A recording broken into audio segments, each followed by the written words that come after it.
out of the fight for an undisclosed amount of time, which allows his sister Tiamat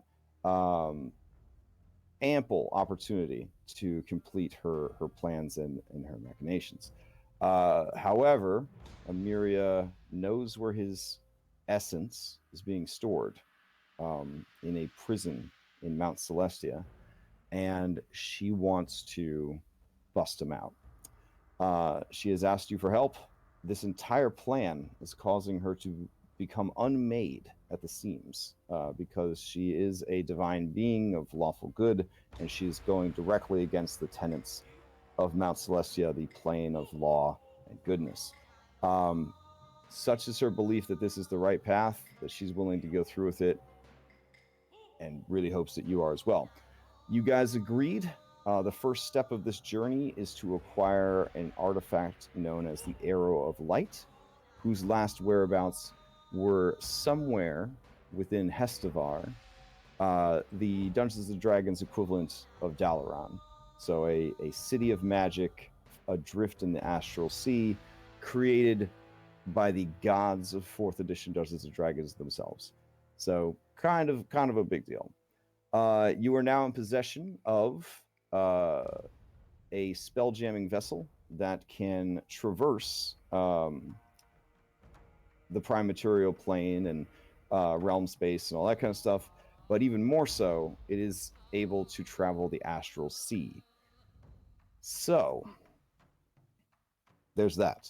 You also have gained Dylirian as an ally by assisting him in the protection of the Well of the Worlds and by not finishing him off when you had the chance. If you wanted to just use the Well of the Worlds to travel to Hestavar, you could certainly do that instead of trying to sail there in your ship. So you have those two options. You also have a newly reforged Wizrobe, a sorcerer who specializes in teleportation magic, and several powerful spellcasting allies. So if you wanted to try another means of reaching Hestavar, you could do that as well. So I guess we're going to kind of resume play with the Order and their allies in Vigilance, the airship sort of idling outside. What are you guys going to do next?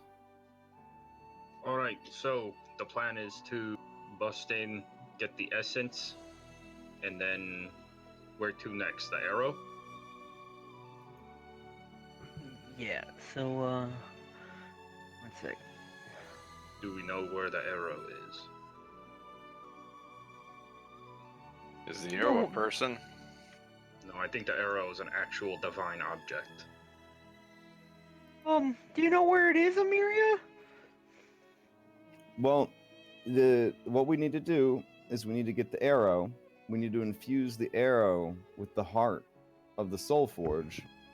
That would make it powerful enough to tear free the curtain, right? That they have Bahamut's essence sealed behind. Oh, okay, so we're going for the arrow first then. Ideally, yeah, it'd be tricky to transport the soul's power without it. Right. So arrow first, then to the Soul Forge, and then Bahamut. So where did you say we have to go to get it again? That's what's in the vault. That's what we're getting out of the vault. Okay, I'm sorry. I'm just trying to get all the pieces here together. It's okay, my friend. What you've said, you've been gone for a long time. Yeah. Don't remind me about being gone, please. I like the way this feels. Okay. So as for teleporting there, I'm gonna be honest. When I was being reforged, I didn't really take too many teleportation options since we have such a fine expert here. And Patsuki kind of like gives Rourke a little pat, like referencing to him. So I didn't want to step on his toes or anything, but Rourke, could you get us there, or do you think we should take the ship? It's a different plane, correct? Mount Celestia. It's in the astral sea, yeah. Yeah. So Mount Celestia is different from the The city we're going right. to is in the astral. Mount Celestia is the actual plane of good. So we can't take this ship there. Or No, we can can. take That's the why ship we there. got the The ship would spelljammer. probably be the The safer way to do spelljammer will it. let it. It's basically a spaceship now, Bert. Well, if we take the ship, we can take more people with us, right? True. Yeah, that's probably true, but it'd probably be a longer journey. How fast does the ship go? Oil click throughout Yeah, the not sure if the planes ship can in go space. to Mount Celestia. Oh yeah. No, see, I mean- there we go. The astral plane Okay. butts up against every outer plane of existence. Okay, so essentially is the gateway You, to the you other. just can't. Yeah, you just can't reach the inner planes from the astral. You have to go through the ethereal to reach the inner planes. But we're not going for Mount Celestia. We're going for whatever vault this thing is in. Right. So you would go to Hestavar, which is in the astral plane. Then you'd need Okay. to double back to the Forge of Souls, and then you would go to Mount Celestia. Okay, so And I misspoke. It's the Arrow of Fate, not the Arrow of Light. Arrow of Light's what they kill Ganon with every couple of years. So So I would say best course of action is maybe take the airship there and then plane shift to the Forge of Souls. Do you all think? How many people do we have on board for this mission? Well, the way I see it is if we go there with our ship, but not have the ship like idling about. As long as we get the job done, the ship can go quickly. Can we plane shift directly there to the astral city? Or is there something Probably. Or is there something blocking us from doing that? Crash, can I rack my brain and see if I know if there'd be anything that would get in the way of that? Hestavar is very well defended.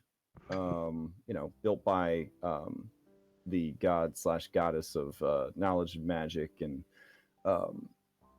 lots of other high-end deity type peeps.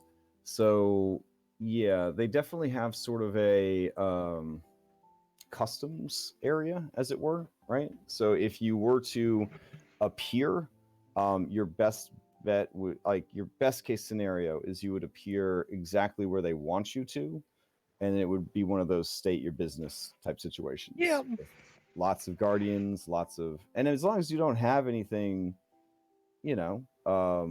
bad going on, like you could, just say, yeah, we're here to see the city, and that's that. But we go into the tourist license. Right, exactly. State your business. We're just here to see the we're just arrow touring. of whatever. Yeah, business or pleasure kind of thing. Yeah. Yeah, we should definitely have our story straight. Well, In case we run into someone starts asking questions, we want to all be able to give the same answers. so why don't we say we're there to go to the library and just see the city? Yeah, and then we could check out the library while we're there. So we're me. there to tour the city and see the library. I'll turn to our planetary. Is the vault anywhere near the library? Well, again, I don't know if the arrow is in a vault. I just know that the arrow's last known location was Hestavar. Oh yeah, they could have Oh, it that's displayed even better. on hey, look, it's the arrow. Look at what we got here. You all can't touch it. I'm not sure. I mean, I'm not sure at what point a vault was involved, but maybe because I used the word heist. I think that is what the reason. Yeah. Now, I mean, there could very well be a vault. It's a powerful artifact, and I doubt they just have it, laying around. But I mean, the library sounds like a good place to start. I thought I do have to ask you, Amelia. How knowledgeable about what's going on in the prime material plane have you seen in the other planes? Like, do people know who we are out there, or like how's that situation? Do we have to worry about getting recognized? she's looking at you, and she's not sure the best way to break this news to you. She's not sure if you would take it as good news or if it would hurt your feelings. Nobody knows us out there. Yeah, we're yeah. Amiria gives you a thankful look, Rourke, for saying that so that she did not have to. Yeah. Well, that's great news! Yeah, okay. no, it actually is, but the bigger question is, Amiria, has anyone been watching you? Or listening in on you? I am one of many, and I am no saint or archangel. I am just rank and file. It is doubtful that I have drawn the attention of anyone in particular. Oh, I mean, with all the cracks showing up, no offense. Well, I have procured for myself this amulet, and she shows you that she has an amulet of non-detection. I recognize that. Okay. But essentially, yeah, we have tried, and she kind of motions for the rest of your peeps, and they chime in or whatever. They have tried. So what do you got there? You got a wizrobe, a cleric, and a druid, and another friggin' wizrobe. They have tried to find more about the Arrow of Fate, but the best they've managed is last seen in Hestavar, to sort of save you guys the trouble and the spell slots of trying to recreate those effects. Yeah. So you're saying I shouldn't even try?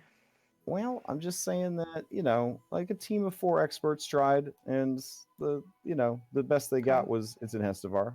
That being said, maybe when you're in the city, you could use, and I guess at this point, easier to find item, locate item, or something like that. Ralbrook will step in and say, sometimes the old ways are best, eh? Like you beat the concrete, eh? You get the skinny, eh? You go and you rub the shoulders and the elbows. He's saying we should talk to people. Yes, these words. Yes, you go and you find out from the people in Hestavar what they know. Perhaps someone let it slip, or, let it slip for a little greasy palm. And you rub your greasy palm all over them, and they give you that information. I wonder how well that's going to work. Should be interesting to find out. But magic, we have taken it as far as we can. This is now a job for people. Or, people-like beings. Okay. It's sort of like you're in high-level campaign, but this adventure forced you to do low-level things to take you out of your comfort zone.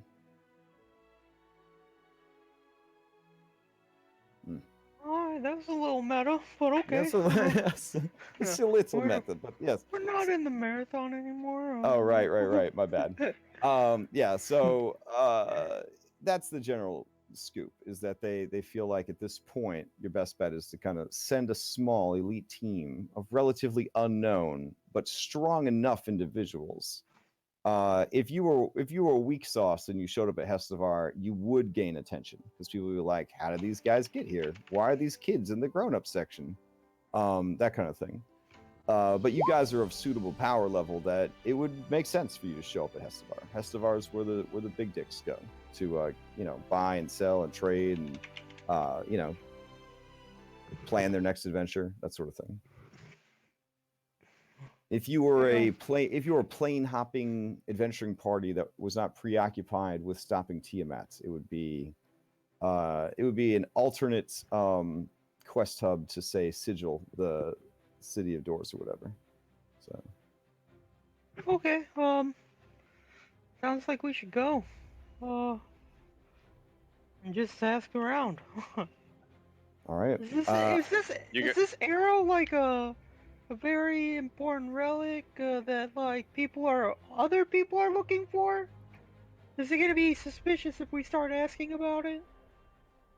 I'm sorry, I've just never been No, anywhere no, no, but no, here no. in the trash dimension. Yeah, no. Golden Brow kind of raises her hand to kind of placate you, and she says, "No. This is good. So our legend lore and communion spells have told us this. The Arrow of Fate is an ancient shard of the fallen dragon god's Io's physical form. The Arrow of Fate is a powerful weapon against primordials and their servants. It's a fragment of a greater god, possibly the greatest god. It is equally effective against the divine, for what better to harm a god than the peace of another god? However, the arrow, created from the essence of the one that gave rise to them, holds even greater power over the children of Io, aka Tiamat and Bahamut. So we know that it is a weapon forged from an actual piece, an actual physical piece of the god of creation. So it doesn't seem like something that would just be laying around. And it makes sense that it's been very difficult to get information on it. Because something that powerful, you wouldn't just want anybody to be able to peek in on it, find it. What if we, So we could say that if we're planning to use it against Tiamat and not to save Bahamut, and then they'll be like, "Oh, I fucking hate Tiamat. You hate Tiamat. This is what I heard about the arrow." They all kind of look at each other and, well, I mean, yeah, perhaps if you find the right person that's willing to, that has access to it and feels that way, yeah, sure, that'd be the easiest solution. And they're all kind of like, oh, And then Rawbrook is like, if I was that person, I would make you go on quest to prove yourself first. I would make sure you took care of some stuff off my laundry list before I just, broke a bunch of laws and gave you basically a god-killing weapon of ultimate destruction. So I would not just give to a bunch of kids who show up from a backwater world no one ever heard of, Not trying to be the wet blanket. Just, think about it. If you had God-killing weapon you were in charge of protecting, and this little man shows up and a squeaky voice, he says he gotta kill Tiamat, would you just be like, oh, here you go, take it? I mean, of course not. Obviously, we're all broke. I already calculated that. Oh, well, it just seemed like you were being overly optimistic, and I don't like that trait in people, so. That's just my voice. Oh. Well, it is what it is. You get to learn the nuances of that shrill squeak that he has. So Celeria says, have you not considered just, I don't know, isn't the plan just to steal it? That seems like it would arouse the least amount of suspicions and also make sure that Tiamat did not know that you had it. Yep. That was yeah, I think that is the plan. We just gotta know where it is to steal it. Yep. I'm just trying to figure out how to, when we get there, what we're gonna do to find it. We ask around. Maybe, listen, I can take 8 of us there via plane shift. Hey, it's me, Lord Jarmoth. I know I'm just a regular ass human noble. I'm not like a super badass spellcaster or anything, but I do run. I do run the biggest city in Elser Vale, in the central part of the continent. So I know a little bit about civic infrastructure, and I'm gonna tell you, I'm a lot more trustful of people who show up, by normal conventional means than people who just teleport in uninvited to the city. That too. Yeah. So if they are used to having astral ships come and go at their port, I mean that seems like the most low-profile way to enter. Yeah. I mean, I think we should get going. I think that's I think we just gotta get there and we'll try and find it when we're there. All right. So, Oil Click is like, so does that mean we're using the ship? Is it time? Is it ship time? We're taking the ship. Ship time. We're gonna go up in the sky. We're gonna leave the world. We're gonna go up there with the dragon the size of the moon. We're gonna do this thing. Are we gonna fight that dragon? Nope. No. Okay. All right. Good. Because I wanted to make sure my will and testament was completely up to date if we were actually gonna do that. All right. Not that I didn't have complete confidence. Get it up to date. Get it up to date just in case. Yeah, No. I will say there is my a story best that I to once protect you. heard of someone having to ram their ship into a giant sea creature before. Oh, Less sea, more space, but same. Okay. Well, let me grab your ship and throw it into outer space, I guess. Cue the awesome ship transition. Let's see. All right. This is your last thing before you leave the world behind. Is there anything else you guys needed to do before? We should take some money. We threw it all in the thing. Tell it. Did we got money from the platinum mines? Is there anything left over there? I know we got a city to support. Wait. Yeah, on, they're pleased to tell you that Vigilance finally has a little bit of money. Hey, but and if you'd like, you could easily take 3,000 gold to add to your coffers without impacting the local economy. Pontuk, don't forget that they really have no use for platinum, gold, stuff like that. Well, yeah. Well, there's probably a currency exchange. Wouldn't they want something that's rare? Well, no, actually, he's right. They might have a currency exchange, but then what would they do with all of it? Maybe just decorate stuff with it? I could see them melting it down and using it for They filigree. exchange it back. No, yeah, no, we give them the platinum, they give us so- whatever. Yeah, they make money off of the exchange rate. Oh, They no, use, I was, the, my, they, use my the question was, they use the Astral Diamond standard. Yeah. So yeah, it's pretty expensive. But yeah, I would say, how much is one Astral Diamond again? I doubt they're paying for rooms at inns and Astral Diamonds. Like, they probably still use some platinum and gold.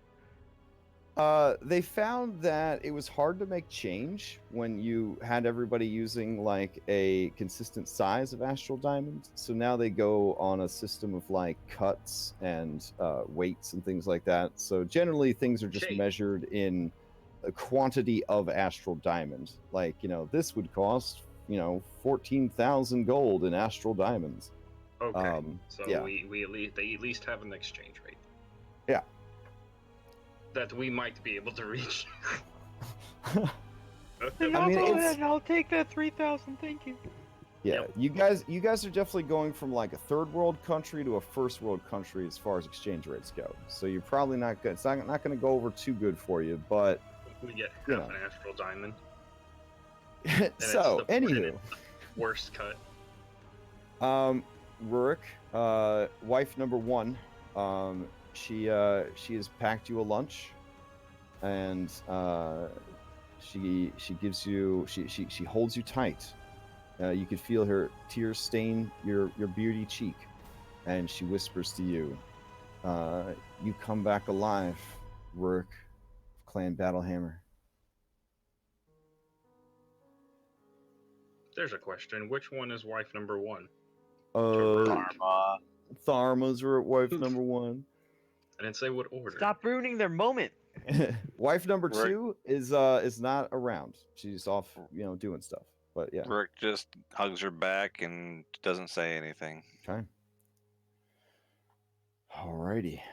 So I will make the ship selectable by everybody, and then I'll move you guys over to outer space. Just to clarify, which followers are coming with us? Yeah, that'd probably be a good question. thing. Yeah. We didn't go over that. Okay. I'm probably don't want to bring Oris this time because he would probably look at us like, y'all really summoned me.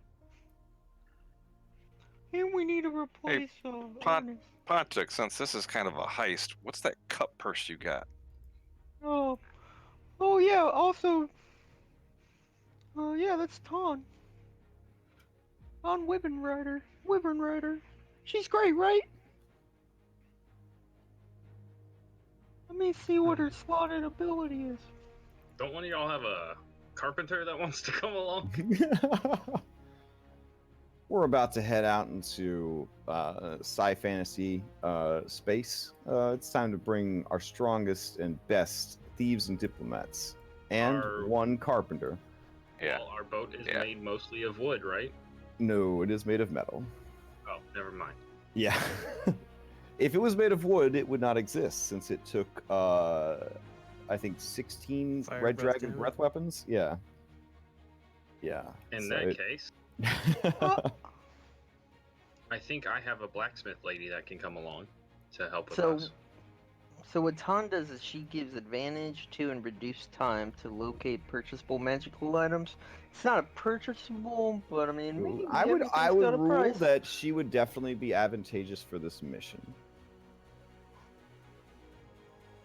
Actually, if her name isn't Tom, it's Ton. Like Tom Berry. It didn't have a name. I think she would be able to help because we don't know how the arrow got there in the first place. So how do we know someone didn't like barter for? Yeah, I mean, not that I like to give you guys hints, but I would say that that is a strong choice for this mission. Yeah, I think she should come.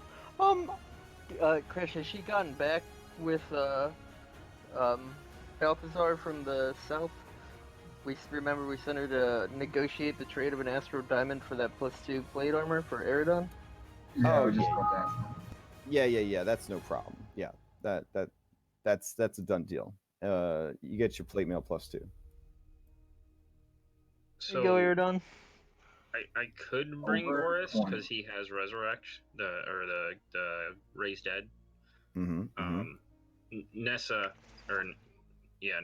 he's Nasa? also an angel. I mean, which is why I say or I vote against bringing him because he might compromise. Yeah, I got you. You might put him in a compromising position. Gotcha. What about Balthazar or Kimalas, or doesn't Dressir have a ambassador? Balthazar would be a good help since he can talk to people and be like, "Hey, I would love to bring Balthazar with us." Yeah, I'm coming to outer space, boss. All right. Nasi doesn't actually have a lot. She has fabricate and healing word, and they're both once per long rest. But she can also use the mend cantrip, which is great. If we need more divine type people, I know I got my divine soul warlock, the other dragonborn. Do we know who his deity of flavor is for him? Oh, she worships Bahamut, but she's Bahamut follower. Oh, she might be totally in on this. Oh, would 100% be in on this. She's a warlock, so you already know she doesn't follow the rules. She's morally flexible. She's a warlock. Yeah. And the best thing about being a divine warlock is if your patron dies, it doesn't matter because all your abilities were taught to you. You don't actually get them from anybody. Okay, so she gives us advantage to religion checks and once per long rest as a bonus action. All allies within 30 feet recover a D6. That's not bad. So Jaraxa's going, all right, and Ton's going. Jaxora. So we're taking Balthazar. We're taking Ton. And we're taking Jaxora. Balthazar, once per long rest gives us roll Are we advantage bringing Tamrog to outer space? He goes with me everywhere. I guess we're bringing Tamrog to outer space. All right. So Oil Click's already coming, like with the ship. Do we need to slot her? If you want her ability, you have to slot her. Otherwise, she's just she would just become. We don't really want her. I don't expect to have any social encounters with gnomes. And you never know. Okay. So now we got armored out Kuzo. Is he coming? He can fly because his armor lets him fly.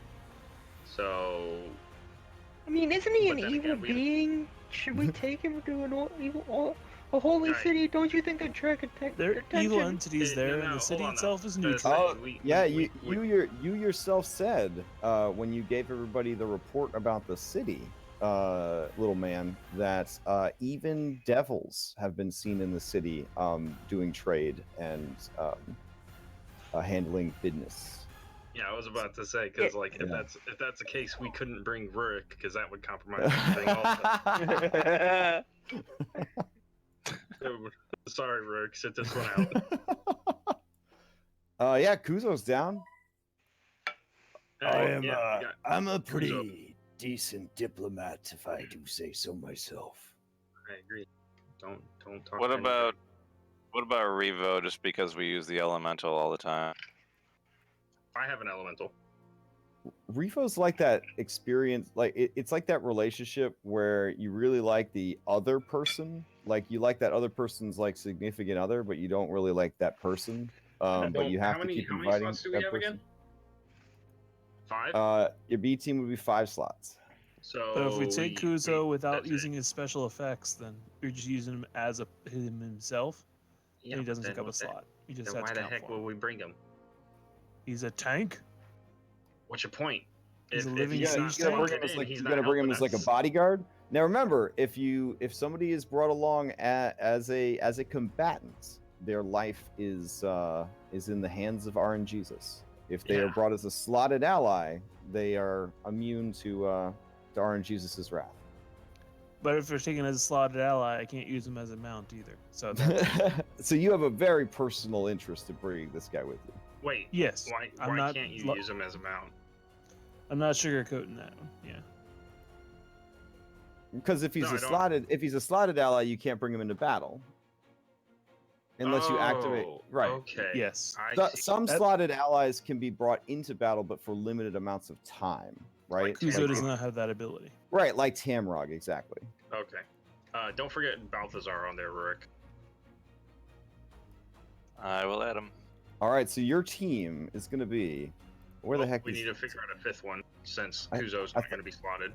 I thought Tamrog was required. Oh yeah, 5th one, yeah, because Tamrog's coming. All right. Yeah, so we got Jaxora. So how are you going to break it to the Tawny. silence that you fired her for a Bahir, a Yeah, dude. dragon-hating monstrosity made by ancient giant wizrobes? What do you mean? She becomes a turret. Wow. How lame All is right. that? So she hangs out on the ship and just fires her breath weapon at things like. No, I summon her into battle. It's like anybody else who summons minions into battle. Oh, I got you. So All right. she's just I an just get a object. silver dragon to ally and ride a Bahir into battle. Lame. It's as You Fair know, enough. you summon her and then keep riding Kuzo. Yeah, So she's she kind gets of to like watch she's you like a ride Pokemon this now. Bahir. That's okay. She's still happy to be included. She's gonna go save the god of all good dragons. So she's happy for the opportunity. All right. So Who's our 5th, guys? who's your 5th? I mean, Since Tamrog is non-negotiable, you said you wanted to bring I Revo, threw right? Revo out there, but it's up to What does Revo team. do again? She summons that Elemental. badass earth elemental that grappled an ancient cave dragon I mean, and we saved have and a bunch more of Earth lives. elementals. and you get Yeah, I an mean, can advantage you ever have on enough earth elementals? a reroll or Arcana check. Well, there you go. On only Arcana checks? It says advantage or a reroll on an Arcana check. Oh, okay. Got it. Or. Between might be having the helpful here. religion and the arcana being Yeah, able that to might get be helpful. boosted, that's a good Yeah. for things we don't know. And Balthazar let us triple a persuasion check.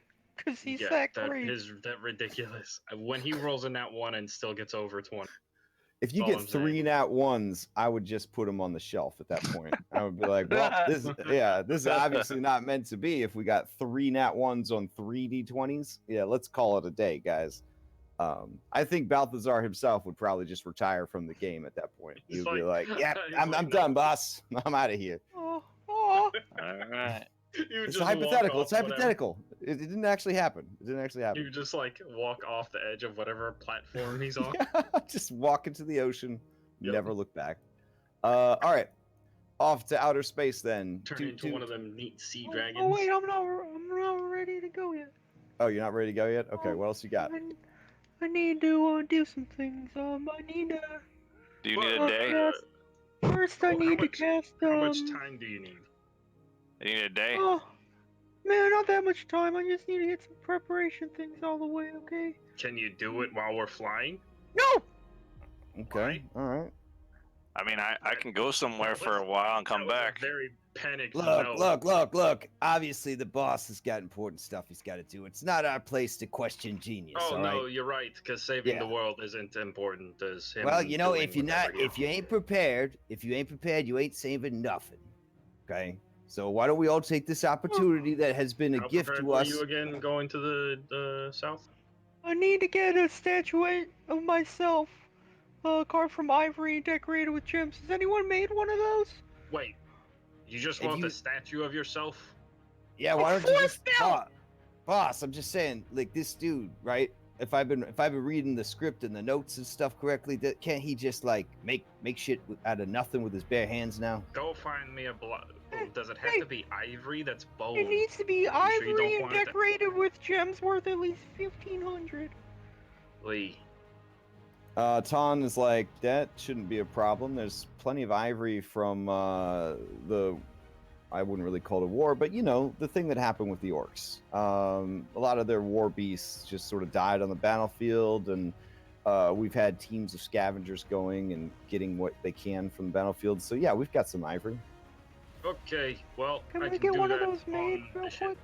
And you can rest easily knowing that it was ethically sourced, because we didn't kill the animals to get the ivory. They died in a Died horrible naturally. war that they were forced into by the demigod demon of beasts. Okay. Like yeah, my. that's- So almost naturally. Sure. Yeah. I mean, you know, they weren't like farm raised, free ranging or anything, but you know, we didn't kill them, so there's that. Also, I'm boss, wow, let me tell you, the South, holy shit, it would have been so cool if we went on adventures there. They've got flying carpets and genies. Apparently, they hired like local adventurers to go up against a cobra dragon. Oh, wow. A mummified cobra dragon. You know how many boxes that ticks? It's a dragon, it's a cobra, it's a mummy. I think it was some kind of high-level wizrobe on top of all that. There was an army of mummies. There were mummies riding around on giant scarabs. Oh, it was crazy. They had this whole army of genies, and oh, wow. I'm surprised Balthazar didn't tell you all about it. And he Wait, kind of looks at Balthazar? her. He kind of looks at her like, Well, I mean, you know, I didn't want you to feel left out, boss. You know, like, Wait, it wasn't it that sounds cool. pretty great. No, it it sounded was pretty it was great. lame. Well, Wait. We'll go together after the war. Oh, sweet. All right. Alright guys, I also need a vellum depiction or of a gem with at least worth at least how many hit dice does Tiamat have? Can I ask this question? Can I do an honest? well, you got on my case about meta earlier, but it's in like the 600s. 600 hit die? Oh, wow. Yeah, like 658, something like that. It depends how low you can push your CR before final fight. It's currently very high. 658 times 500. Does anyone have a gem worth 329,000? We need to find something like this, guys. Why? But in the meanwhile, do we have something worth at least like 25,000 Why? for magic? You gonna Dude, magic? it's not You're cheap. gonna try to magic jar Tiamat? What is this? We'll see. Is this Diablo 4? Come on now. Yo, hey, don't joke on that, man. I'm It just looks saying. so good. I'm just saying. I'm You don't- not you- saying I'm You not don't saying magic. I'm gonna You use don't an magic odd jar DMS. gods. That's a bad idea. That's a very bad idea. Robert takes out his spray bottle. He's gonna spray you a little bit. So. Not No. necessarily a No. magic jar. Alright. It's higher level magic. Okay. All right, if we get a gem that's really, really expensive, Tell you just what, let me if we have find it. No one questions out- asked, okay? And I'm ready to go. Well, no. The question's going to be what the spell is still. All right, I so can't Gold, the first to know. I'll tell you later. Golden Brow looks at you and says, well, Patuk, if we discover a gem worth more money than all of the nations of Elsevale have in their treasuries, we will be sure to leave it for you. Wait a second, Thank you. don't you have a fancy wish spell? It won't make something that nice. Yeah, the IRS got hardcore on the back of Wish Spell. They were like, you get a 25,000 gold piece budget. Yep. They got hard on them. So Don't let whatever happened in the marathon make you think that's what real Dungeons and Dragons is. That Tello kid only got a staff of the Magi because he was donating money to help sick children. There's no way you could wish for no fucking staff of the Magi. I So- would have already tried if I thought it was possible. The thing's So- worth so- like $250,000 gold. Like there's no way you could have wished for it. So just like a high level question, real quick. So the 25,000 gold, that doesn't count as like the pushing the boundaries of a wish. If it's Right. within that, sure, yeah. But it also keeps you like you can't combo a bunch of wishes into getting a bigger item. It just kind of sets the bar I'm saying, lower. like, Yeah, if like I feel like I'm not gonna need a wish today, and I just wish for 25,000 gold, it's not gonna like hinder me yeah. later. All right, well, I'm gonna wish for 25,000 gold from that evil fucking devil's gold. Okay. Oh, so wait, so you're going to rub it in even more. That's great. He held me ransom Devil's gold. Devil's It gold. might- for demon or whatever he was. What's might He was the name? be devil. a- He's one of the Archdukes of Hell. Yeah. All I I'm knew he was saying a is devil. don't let it come back to bite you. You want me to bring him here and maybe you can ask him first? No, I So would just take it. so Imarith the Red, he does kind of take you aside, seeing you kind of do this, and he says, you understand that like it's our responsibility as wizards not to destroy the economy of the multiverse by just wishing for things like this. This happened a long time ago, and then like people went crazy and like tried to kill us all. Like we don't want to I'm upset- not gonna. It's not out of greed, Emerstall. He It's about leans in real saving close. the He world. says, it's okay for us to be rich. Just don't share it with everybody. Of course not. Of Okay. course. And don't let people know that you have unlimited money because they're never going to leave you alone. And he looks at you meaningfully like you guys did to me. He doesn't say that. But he kind of gives you a look. He kind of gives you a look like, now you going to learn. Now you going to learn what it's like. he's Yeah. gonna Everstall the Red's gonna be like, hey Podzik, I need a favor. Yeah. I feel you. Thank you for the advice. And I'm just gonna hush my wish in my hands so no one can hear it. And I'm Okay. gonna wish for 25,000 gold from that devil that held me ransom into my bag of hoarding where no one can see. Okay. Oh boy. All right. Guys, I don't know what happened just now, but there's like 3,000 gold left over from the platinum mine. Any of you guys could take that if you need it. I'll put it in Really general. talk about what you were about to do. It's also Literally. worth mentioning, Forge Cleric of high level, that it's also in the interest of your people that you don't go around being like, I can make gold out of nothing, and because then people are going to constantly harass the dwarves for their resources. Oh wait, that's happened literally the whole fucking campaign. Yeah, exactly. Yeah. You know what? We're gonna milk this. Patuk, you've been recruited. Here's 1,500 gold to pay for the gems for that statuette you're gonna make me. Don't need it, but Grundy. thank you. Oh, you don't need it? Nope. Okay, well, I'll just put that back then. All right. I Why don't. don't you- This is all the gold I had. Oh, it's Eridon, Let's get out of here. your three ladies want to know if you have anything you need them to do since you're not taking them on your outer space heaven heist. Like what should they be working on? I don't even know. You're I the don't really boss, got much man. for 'em.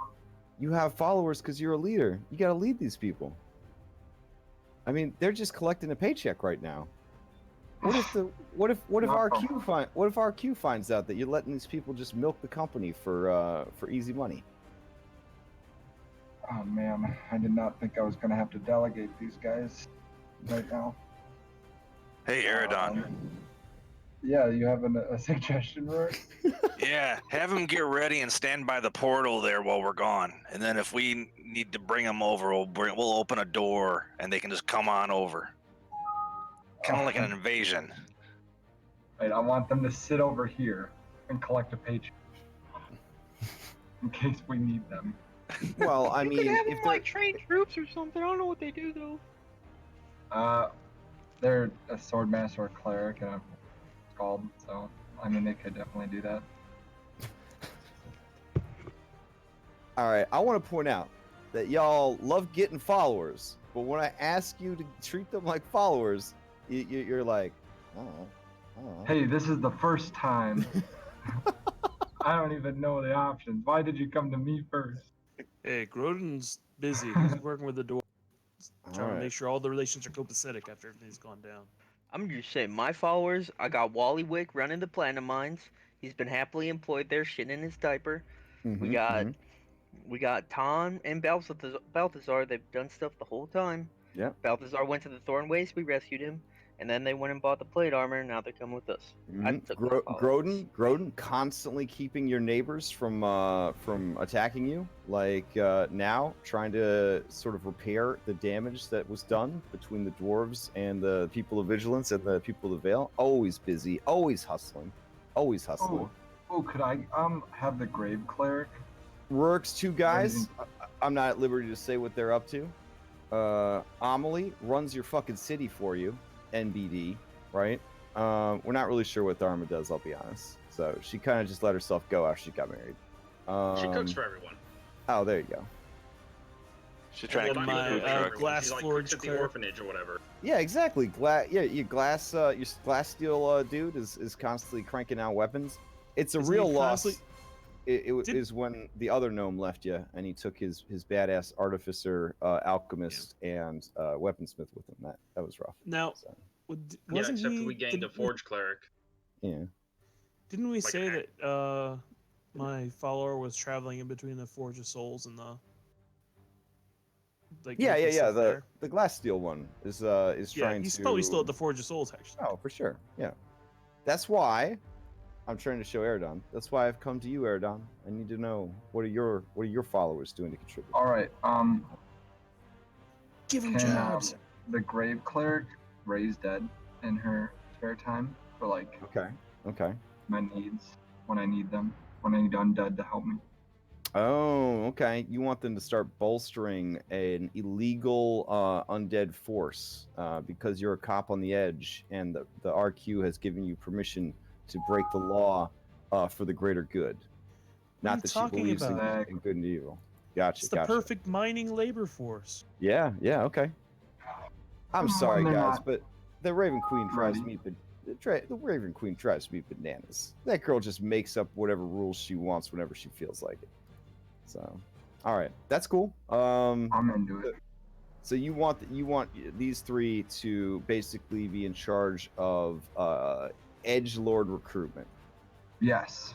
All right. And all right.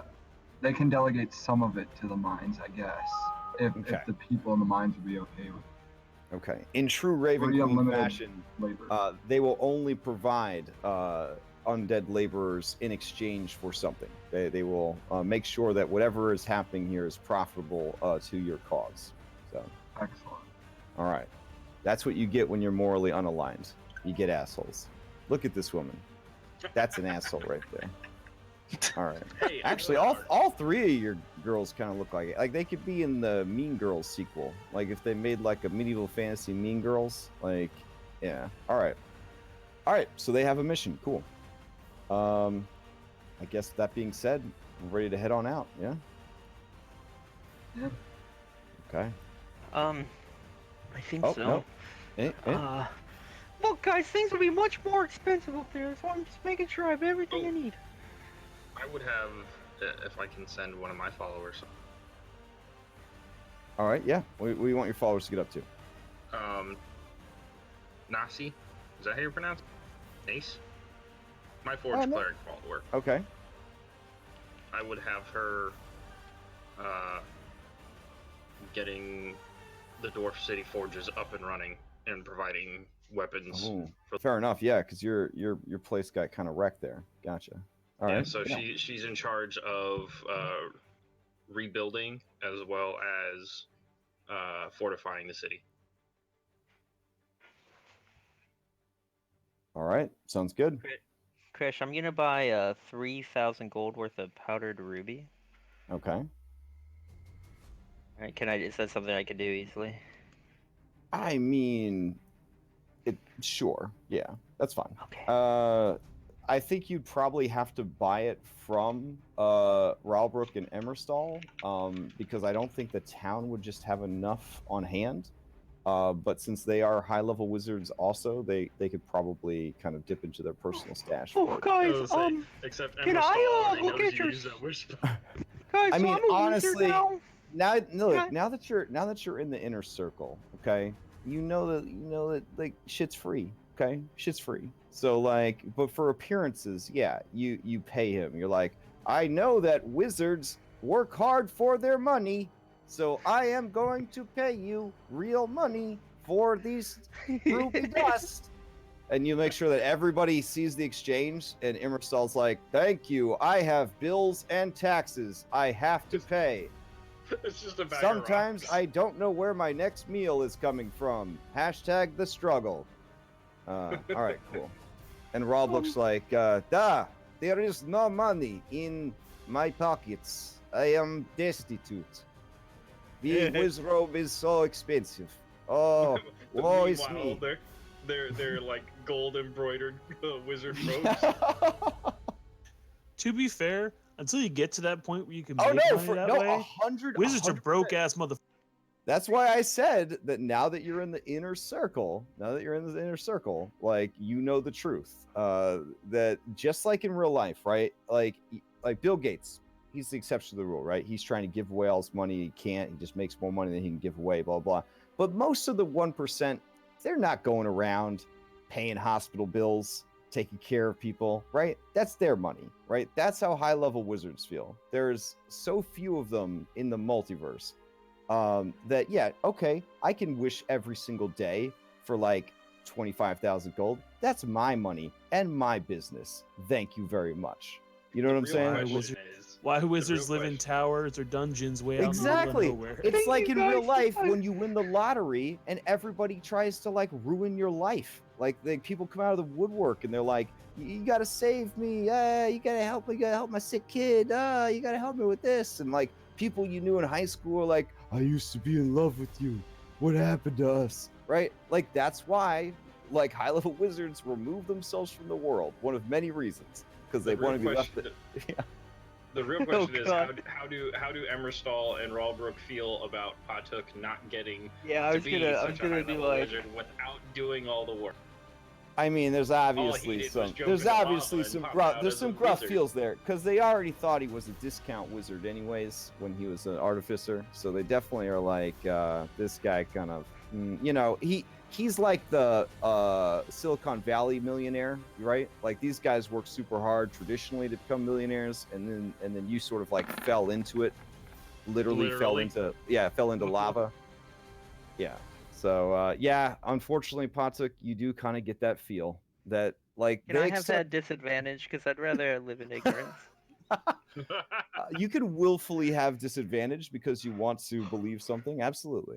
You guys are the best. You're just really helping me get right into this high-level wizard gameplay, guys. I really appreciate it. No, we are brotherhood. Of course, we love helping you. It's great. Old money versus new money. Back in my day, if you die, you start all the way over. Take 2,500 XP to reach level 2. By that time, party thief already at level 4. How you think that make me feel with only 3 hit points, eh? I have to take Toad Familiar to make sure I get that 3 extra hit points, eh? I cast 1 magic missile a day, then I have to use Slingshot. You know how stupid I look with slingshot while I'm Sounds like wearing I a fucking bathrobe? That's what real wizard life is like. No, these kids today, they have everything and they still complain about it. Robrook snapped. When I was a kid and you casting a spell with concentration, if anybody even breathed on you the wrong way, you lost the spell and blew yourself up. There was no concentration checks. This guy Dritz to Erden. One time he threw a rock at a lightning bolt and bounced it back at Wizard and killed him. Give me a fucking break. Bouncing a lightning bolt off a rock. Come on now. Damn. All right. Well, I'm really lucky. He kind of straightens his robes a little bit. He's breathing hard. Fuck you, Dritz to Erden. Fucking panther you rode in on, you piece of shit. Yeah. Yeah, fuck Dritz Stewart, There, now you're like real wizard. Yeah. Real wizards hate Dritz to Erden. Just Stewart just suddenly shows up. Oh shit! Here to help you. Here to help Can I you get fight your Spearman. autograph? No, I've learned my lesson from Baldur's Gate. Never make Dritz Stewart show up because some motherfucker will find a way to kill him and take all his sweet stuff. So you could run into him as a random encounter in Baldur's Gate, and because of the nature of Baldur's Gate, you could actually find a way to kill him and get all of his sweet loot. So The mysterious stranger will take his shit and give it to some weirdo. All right. Defender +5. All right, let's. Oh, okay. Well, thanks, guys, for the ruby dust. Yeah, thank you for paying us real money for it too. Yeah, it We was kinda- real expensive. Mm-hmm. Yep, you're getting it now, boy. All right, so you guys hop into the airship. As And, we all just watch this exchange going on. As you do, Oil Click is like, here, you can have my last paycheck if you want. I know that you spent so much money trying to get that ruby dust, and you're probably hard up for cash. It sounds like you wizards are always like scraping by. So here, take it from me. It's fine. And she Okay. pushes 50 gold into your hands. I You should wouldn't feel wanna. like shit. I feel like a prostitute now. You I'm glad so. And she kind of blushes and she says, "Well, you could act like a prostitute later if there's time. I mean, if that would make we're you feel flying better." through space. We could role play. Role Okay. playing sounds fun, huh? All right. So you guys, should I move you to outer space map? Is it finally happening? I think so. Yeah. All right. Let's hear that space music. You guys will okay. notice after Dressier, after having that nice bath in the water, he looks a little Say that. glowy. He looks a little weird. Joke's on you Oh. guys. You can't hear sound in space. Oh, this is cool space, so you could Oh, definitely hear sound. So you yeah. can hear all the explosions that happen. I had. I'll be Heaven- honest, I keep refusing to use the word because I can never remember what it's called. So hold on. I'm gonna look up what outer space is actually called in Dungeons and Dragons so that I could tell you exactly. I think it's called Isn't like it just astral sea? No, the space is actually called something. Flux. No, it's like philosophen or Tolmaic. Hold on. What is outer space called? Yes, the phlogiston. The phlogiston is essentially a big ocean of unique elements that is neither air, fire, water, or earth. The phlogiston, also known as the flow. See, even the people who made up the word were like, "This is It's stupid." like we're just gonna call it something else. Yeah, is a bright, extremely combustible gas-like medium that exists between crystal spheres. A signature property of the substance is that it does not exist within the boundaries of a crystal sphere to the degree that it cannot be brought into a crystal sphere by any known means, up to and including the direct will of deities themselves. Every crystal sphere floats in the flow, aka the phlogiston, very slowly bobbing up and down over time. Travel between crystal spheres is facilitated by the formation of flow rivers, sections of the phlogiston which have a current and greatly reduced travel time. Travel through the slow flow is possible but very dangerous. So there you go. That's what outer space is. It's the flow. So what I heard is that we're flying through a big old space of exploding gas. Yeah, kind of. Yeah. That's what I heard. Same. Because we're flying a ship through something that can My explode at any given. belief is that the guys that invented Spelljammer hated the idea of firearms so much that they were like, outer space is made of methane gas, and if you shoot a gun or a cannon, you'll kill everyone in the universe. That's pretty much it. Yeah, so I mostly just treat it as like magic gravy. You know, like you seen that prismatic slime that you can buy? It's kind of like has that sort of thing going.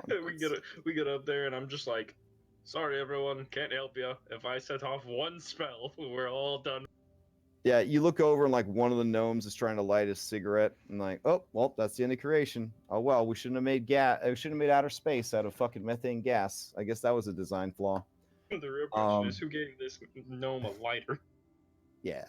All right. So, space time. Here we go. So you travel outside of your crystal sphere. Can you see? I thought I had full lighting on this map, but Yeah, there's a dragon. okay, cool.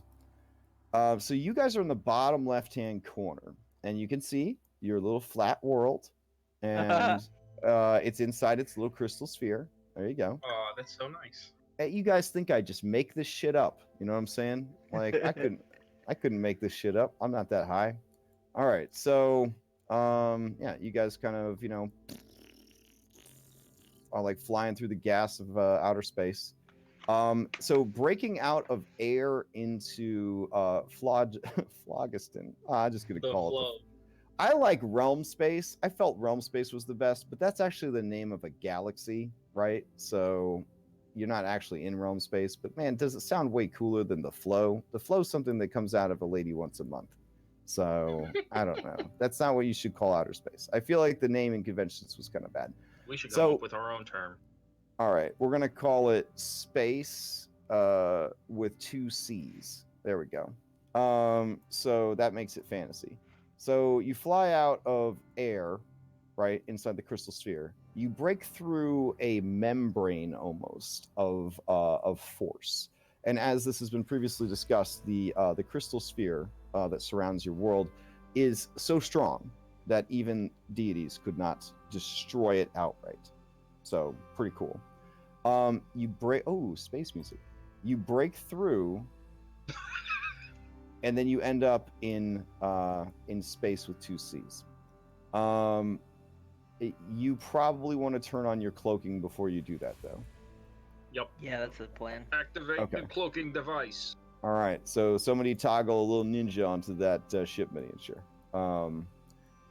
This is your first time, I think, seeing the force that Tiamat has just sort of parked over the world. The fact that it has been here for months without attacking you, other than, you know, kind of harrying your journey, you know, to the tallest mountain in the world and the tomb of the wind and all that jazz, or the shrine of the wind. They've mostly been sitting here. If Jericho was still alive, I would be like, Jericho, with your soldier background, you know what this is about. But since he's not here, does anyone else have a soldier background?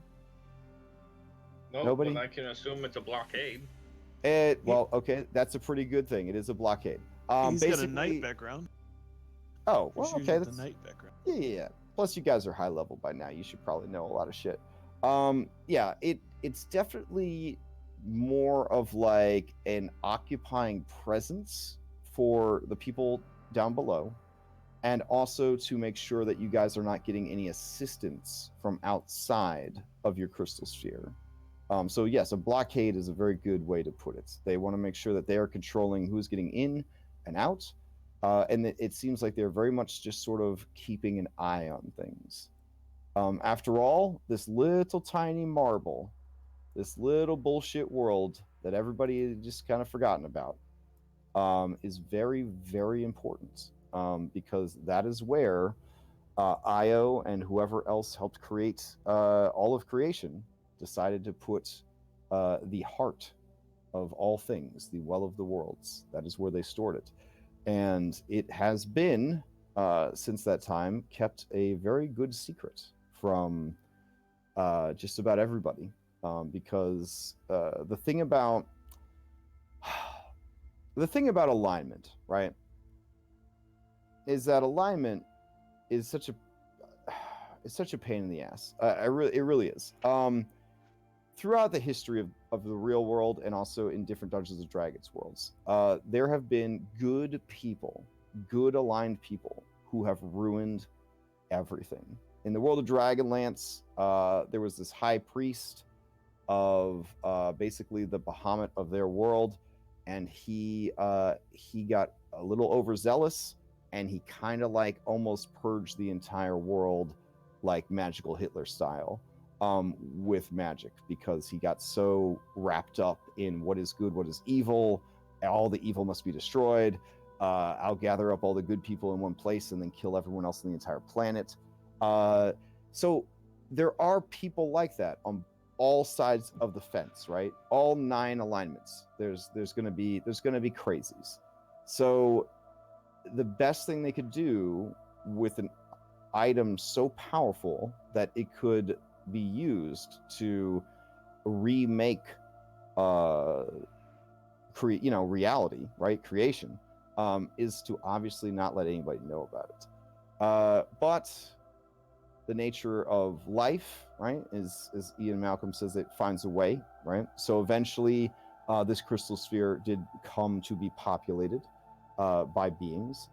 And a big part of why those beings kind of led such simple pastoral lives is that they really couldn't have too many interventions by deities, simply because they were so secluded and so forgotten and so warded against the rest of the multiverse and the rest of creation, that they were sort of beneath the notice of most things.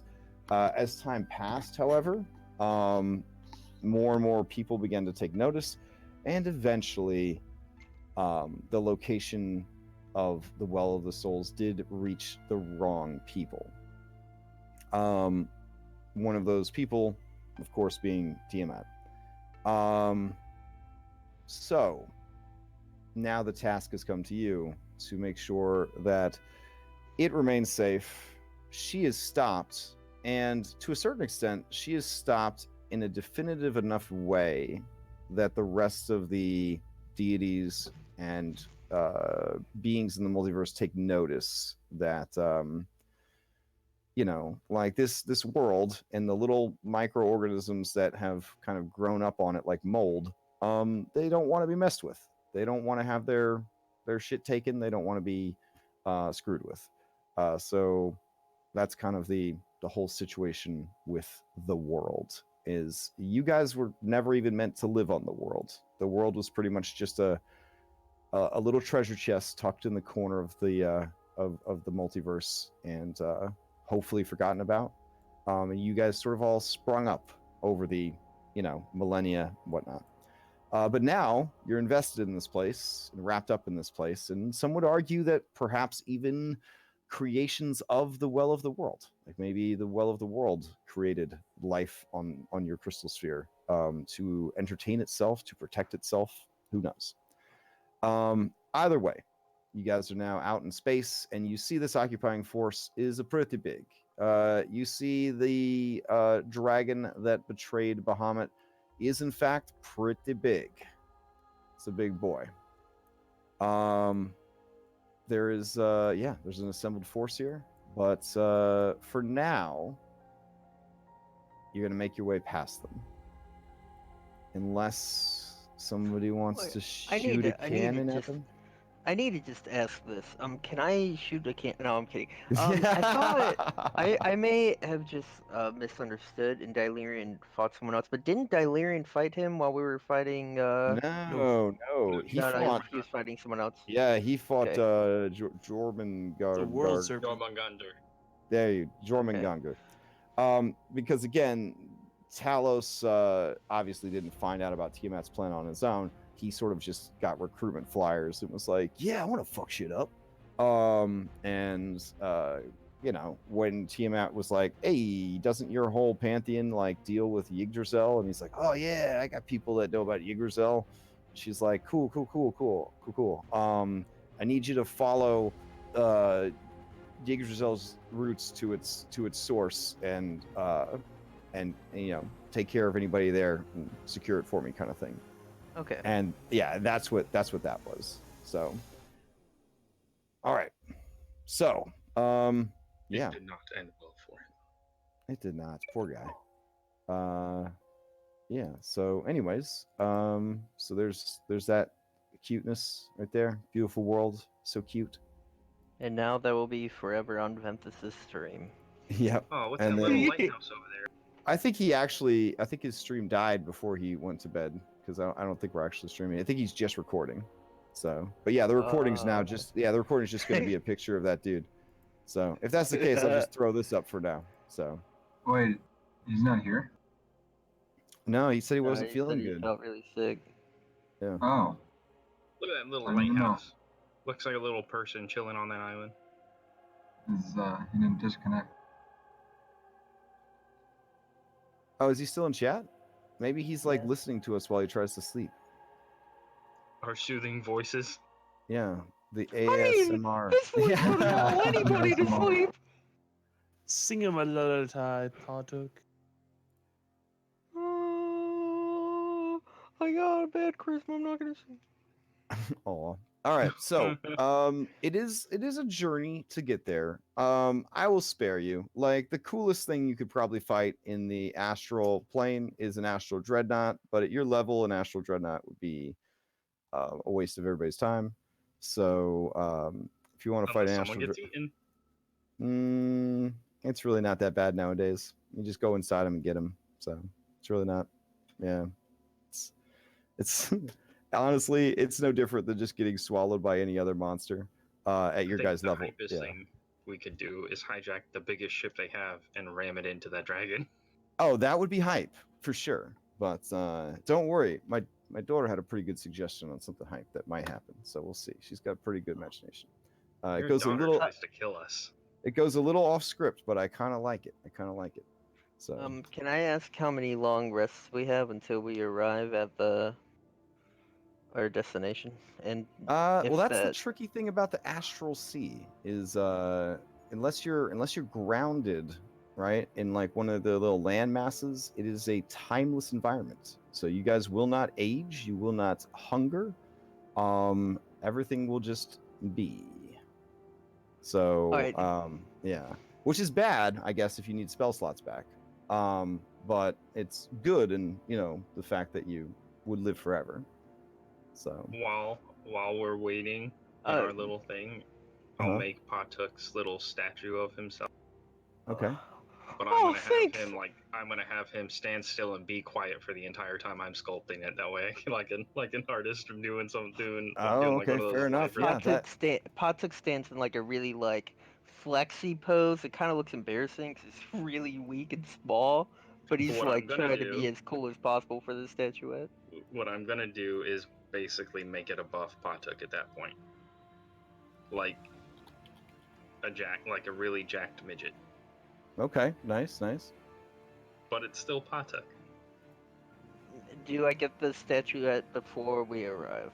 That's an important question. Oh yeah, for sure. Yeah. Alright, then I'm gonna go ahead and cast Contingency.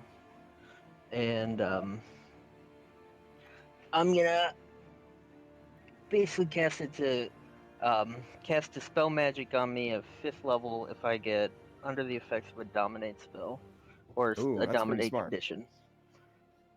All right.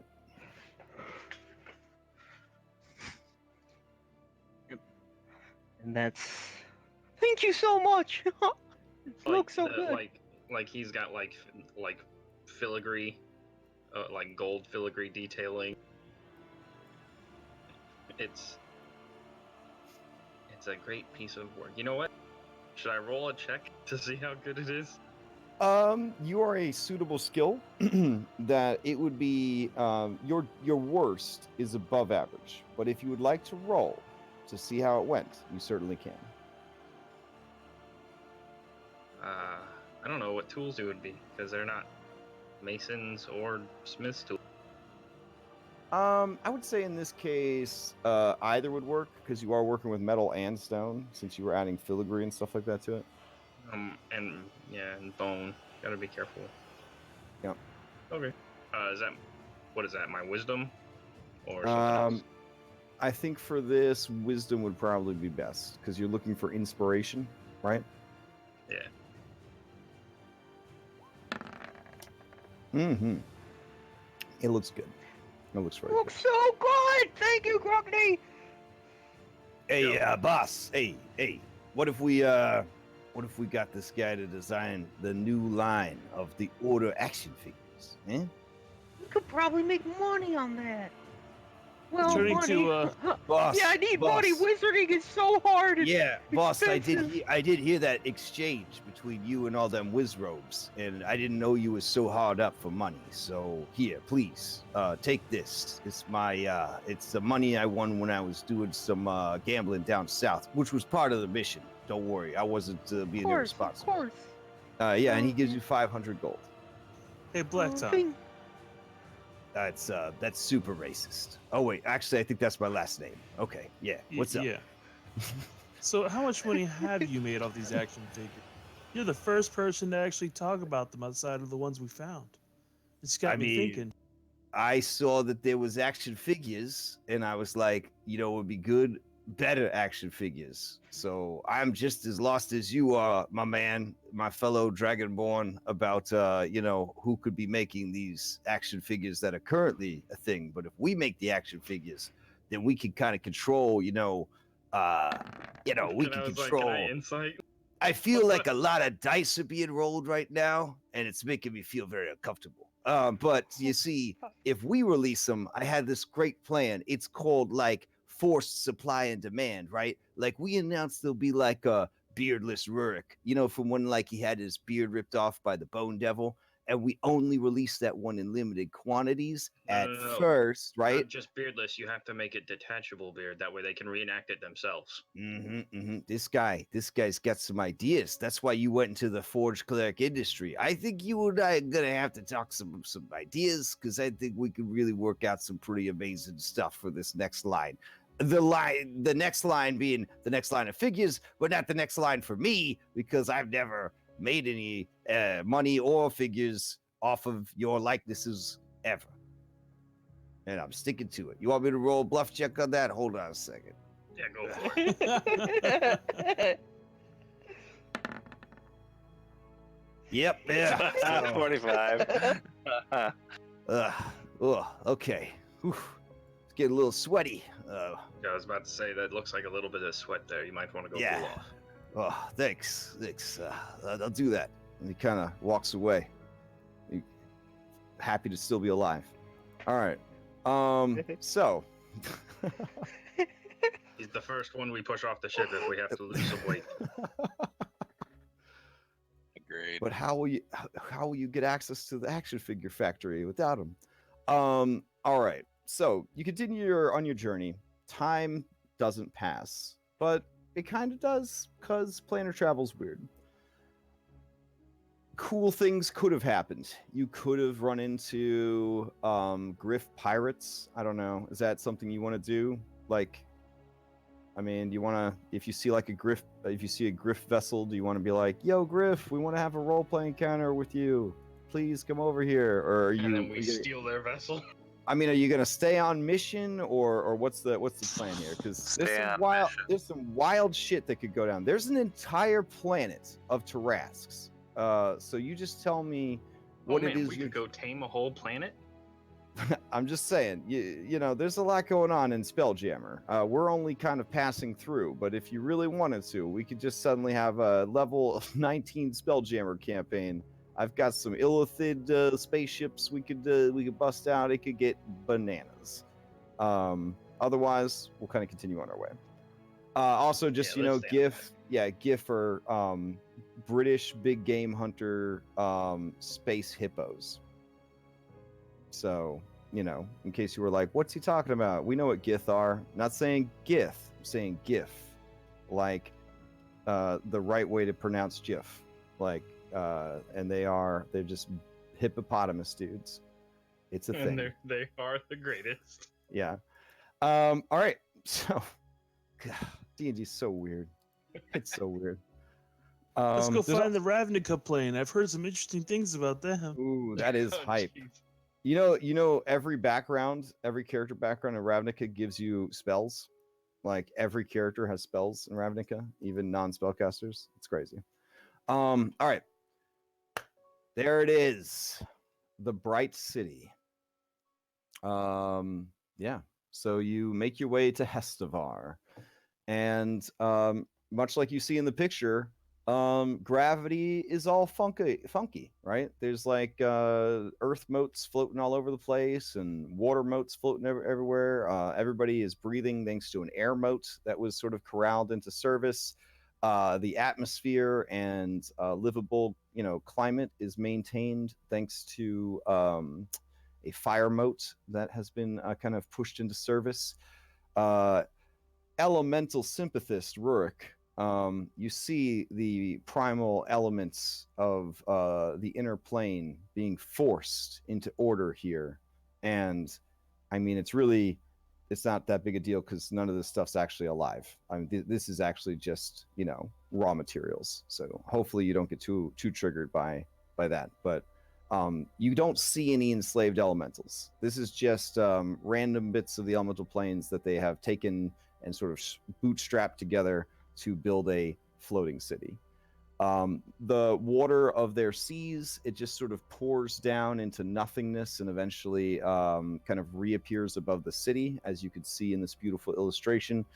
You can also see in the bottom left that this was painted in 2008 when some of you were just learning what a diaper was. So yeah, good times. Hopefully Who is the good youngest times. person here? I don't know. It's not a contest. Jeez. Wait, who's the Um, oldest yeah. person? No, youngest. 28, 2008. Diapers. No, I don't think anybody would be in diapers in 2008, right? I mean, that was only like 11 years ago. Yeah. No. I had a bladder problem, all right? Yeah. All right. I was like, yeah, nobody would be in diapers. I don't allow 11-year-olds in my games. That'd be crazy. Okay.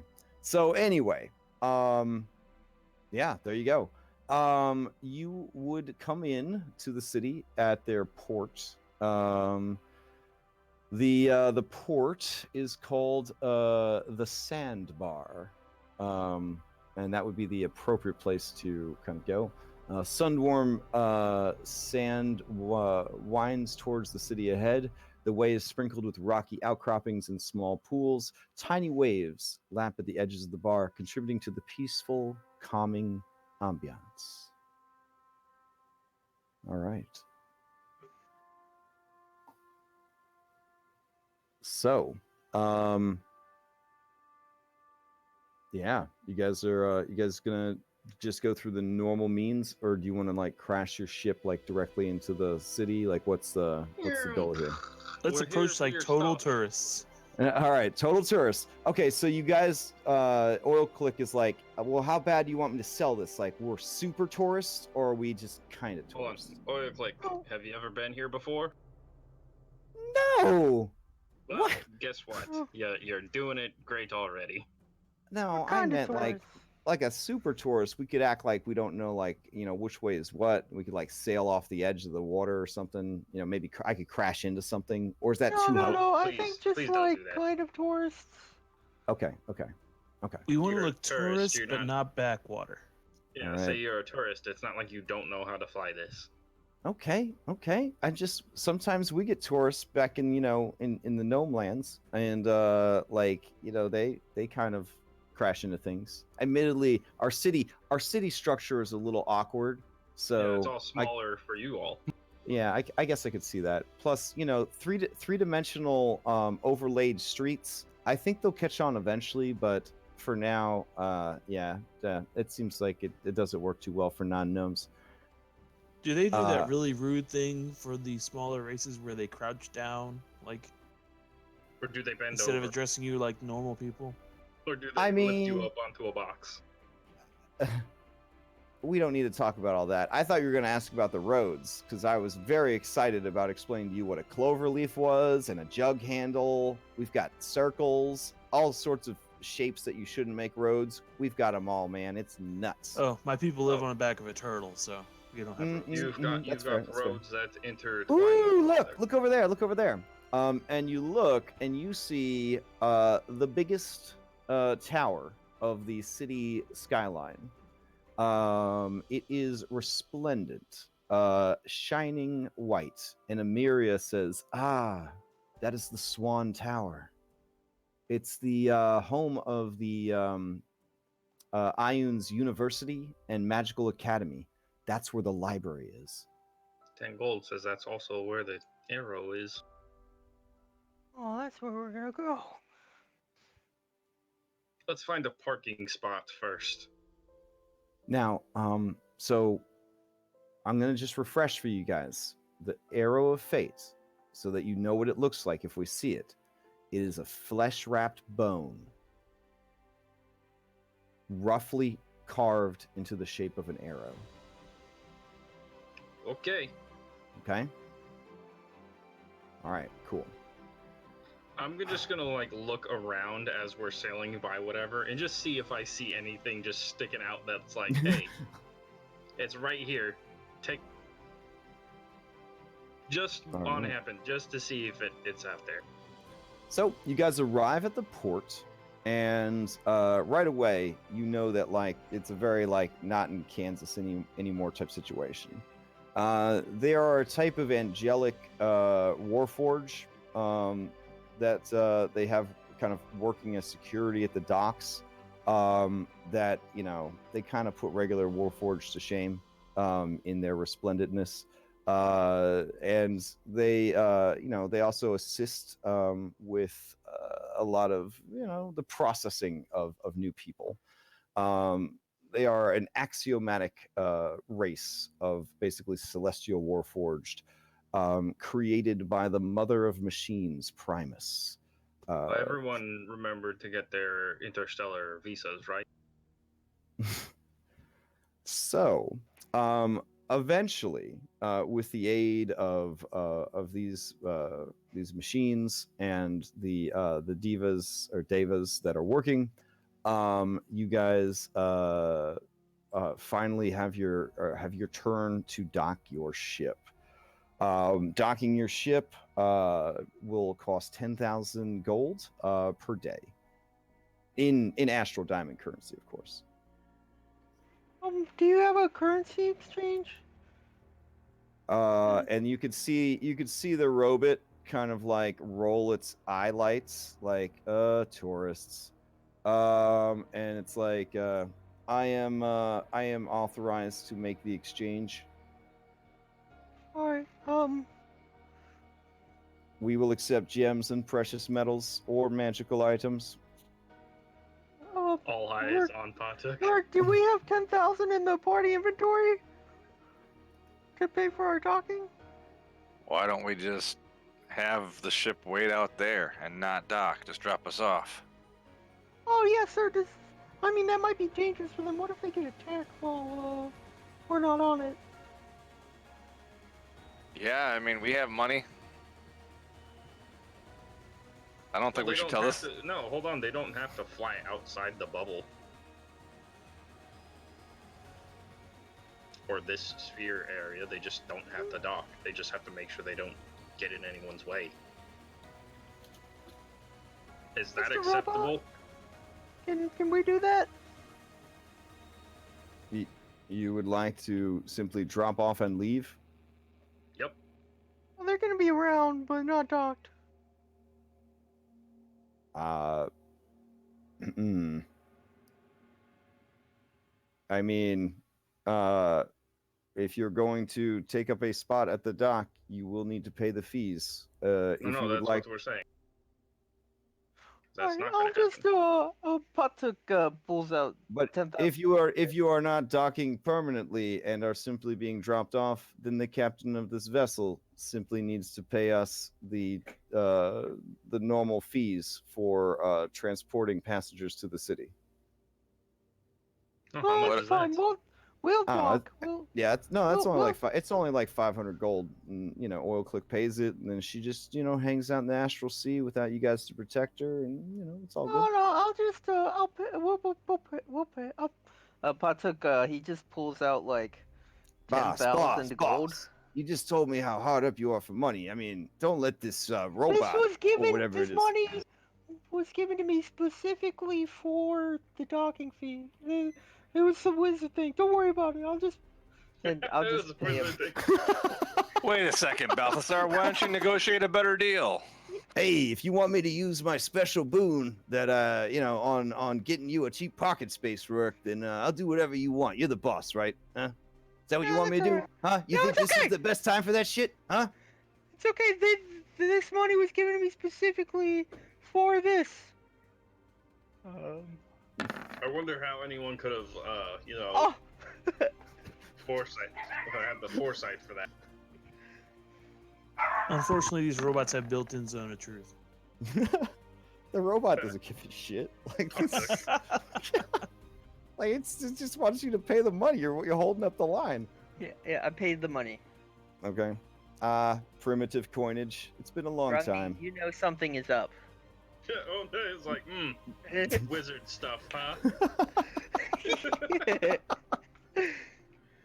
Are there any All really right. cool starships like docked?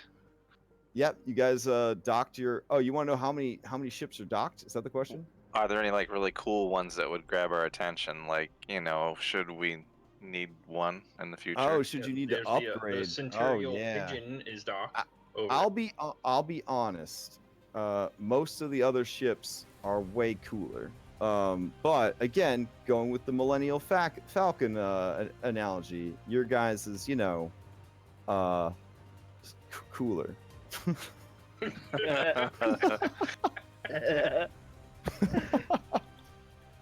All the other people are like, vagabonds. I used to think the Millennium Falcon looked cool.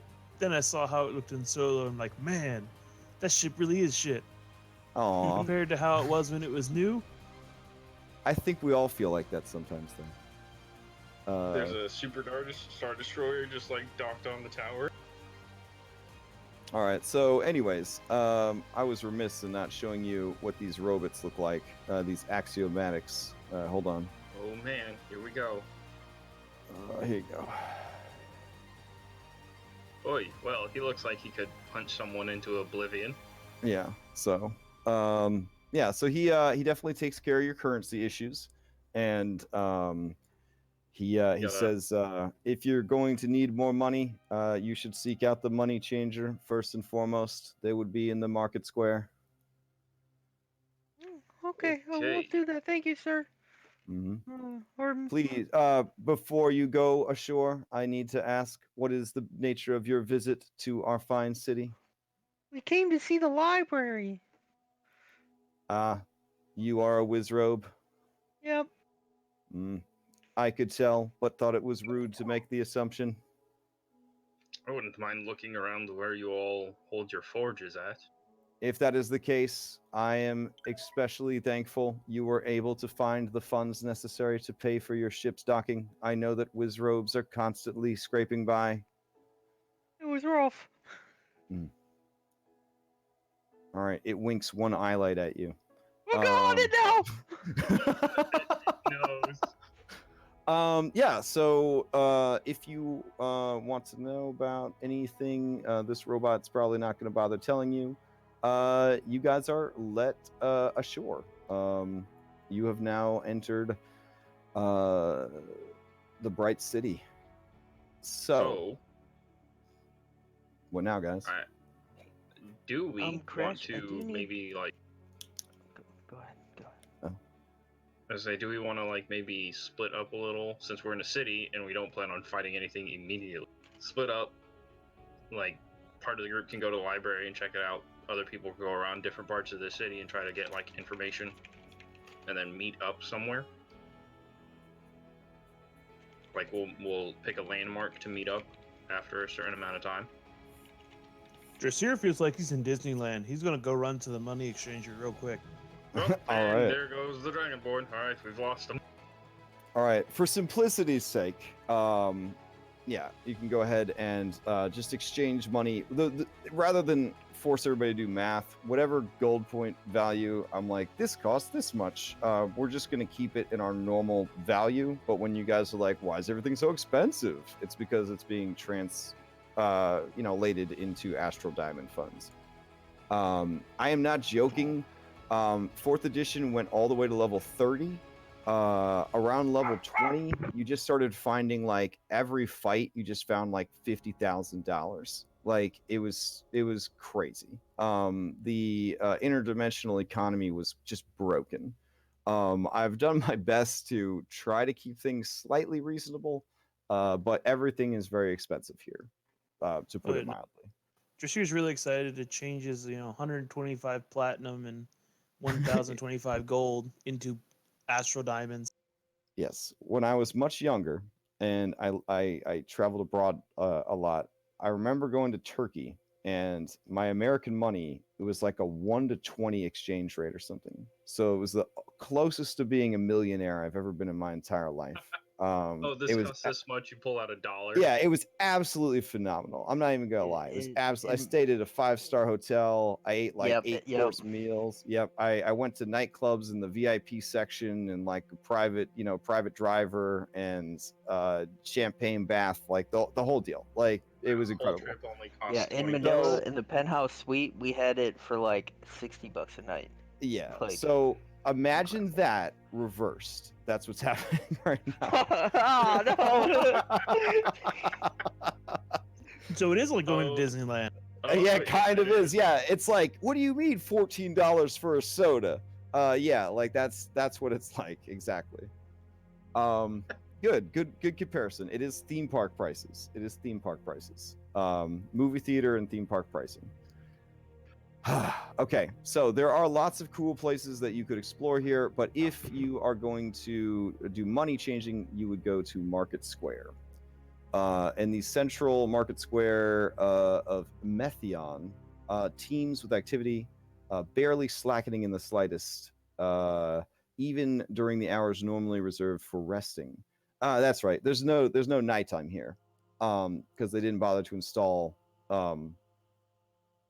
I guess, a moon. You have to do that when you make your own floating island. So they just have a sun. So they have hours of rest. That is basically nighttime, but it's always daytime. Whether just passing through or browsing among the temporary stalls and carts spring up across the square, thousands of people, well, not people, but thousands of creatures tread each day upon the massive symbol of Arathis that is emblazoned upon the flagstones of the central Market Square. So just this incredible bazaar of like interdimensional stuff. Like you guys back home, you were having to like send emissaries to like the Southern Kingdom and be like, man, will you please part with your plate mail +2? But literally here, if you were like, I need plate mail +2, like you'd have like what color, what size, like what style. Like it's such a difference. Anyways. So a small force of, that's what these guys are called, exalted. There we go. A force of exalted soldiery moves through the crowd at all hours, keeping the peace and ensuring that that thievery is all but unknown. So yeah, they're gonna learn today. Yeah, these dudes are everywhere. It is rumored, some people think, that Arathis is Primus, but it's never been proven formally. So just kind of keep that in mind. Arathis is, of course, the goddess of civilization. Primus is the goddess of machines. So some people claim that they are the same entity. There are definitely Modrons. Yep, there are Modrons here. For those of you who do not know what a Modron is, it is like a D&D die that is also a robot. They come in all the different shapes the D&D dice come in. They're hideous to behold, if I'm being honest. They definitely don't look like that. They are way weirder. They're like more Alice in Wonderland robot than those guys. Yeah. Cool. Walking around the marketplace, I'm gonna kind of look around for an amulet of health. Yeah, All that right. would not be a problem. Hold on. Hey, Patrick, why don't you use your? Did we bring your thief? Yeah, Todd's there. Whoa! She's The one that has the special ability to find magical items. Yeah, she's here. Can I borrow her? How about we have her go figure out Hot information took. about the arrow? Yeah, Where- Ton is very excited to be here. As a spell thief, right? There is no better place to be than a place that thinks there's no thievery and specializes in magic. Yeah.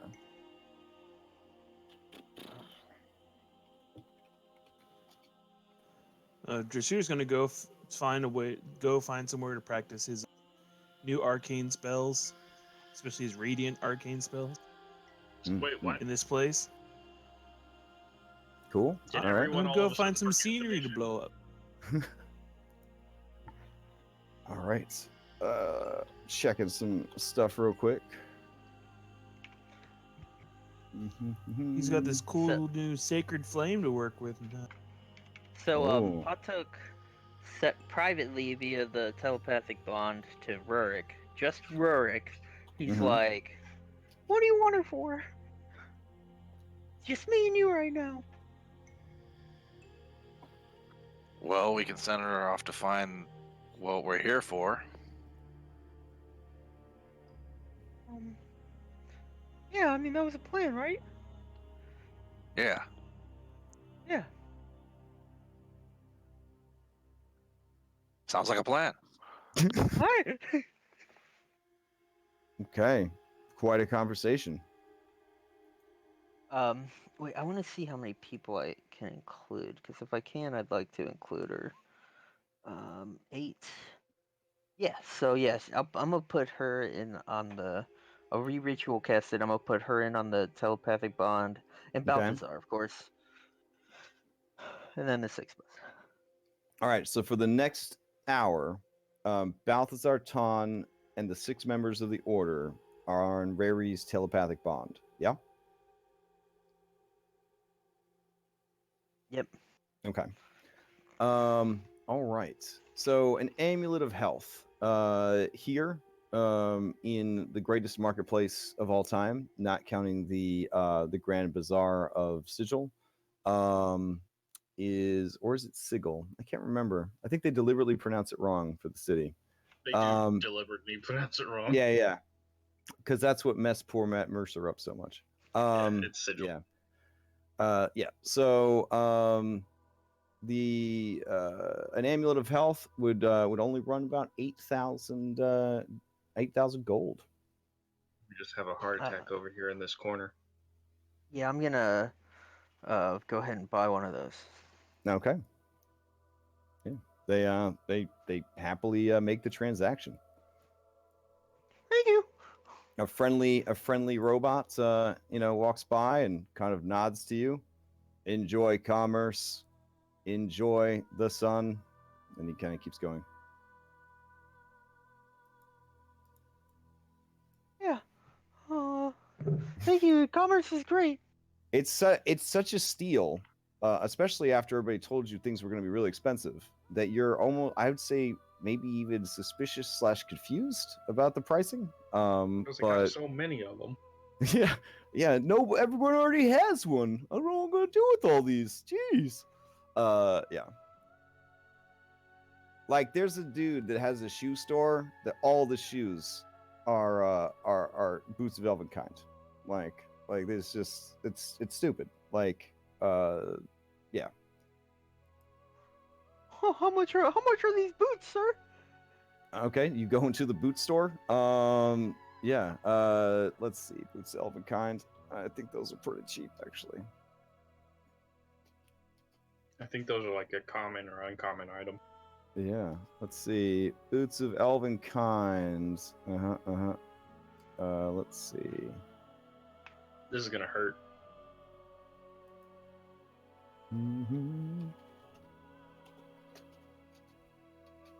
Oh, it would help if I could spell. Hold on. I have all this technology and it doesn't matter. Yeah. I mean, you actually want to buy some of my shoes? Really? Oh yeah, they look pretty cool. All right. Yeah, it's like a youngish looking elf. And he's just like, oh, everybody laughed at me when I said I wanted to be a cobbler, but today's my day. Would it be too much if I wanted 500 gold for him, sir? Oh no, that sounds fine. Really? Oh wow! Does Here you anyone go. else want some boots? What are those belts on the wall? Yeah, he looks over at the belts. He's like, oh, those? You probably wouldn't be interested in them, sir. You look really strong. But if you must know, they're boots of giant strength. But you know, I can only make hill giant level ones, so they're not selling too well. I mean, if you wanted, I'd let one go for 4,000. It makes you strong, but it does take up an attunement slot. Those attunement slots really hurts the magic item industry, let me tell you. From what I understand, though, next season, almost everyone's going to be an artificer, so that's 5 attunement slots. I feel like the magic item industry is going to make a comeback, but maybe not, because it's going to be flooded with magic items, because everyone will be an artificer. Oh, man. Do you have just maybe a... Oh, I know what you want. Winged boots. I've got winged boots, man. Look, 500 gold, winged boots.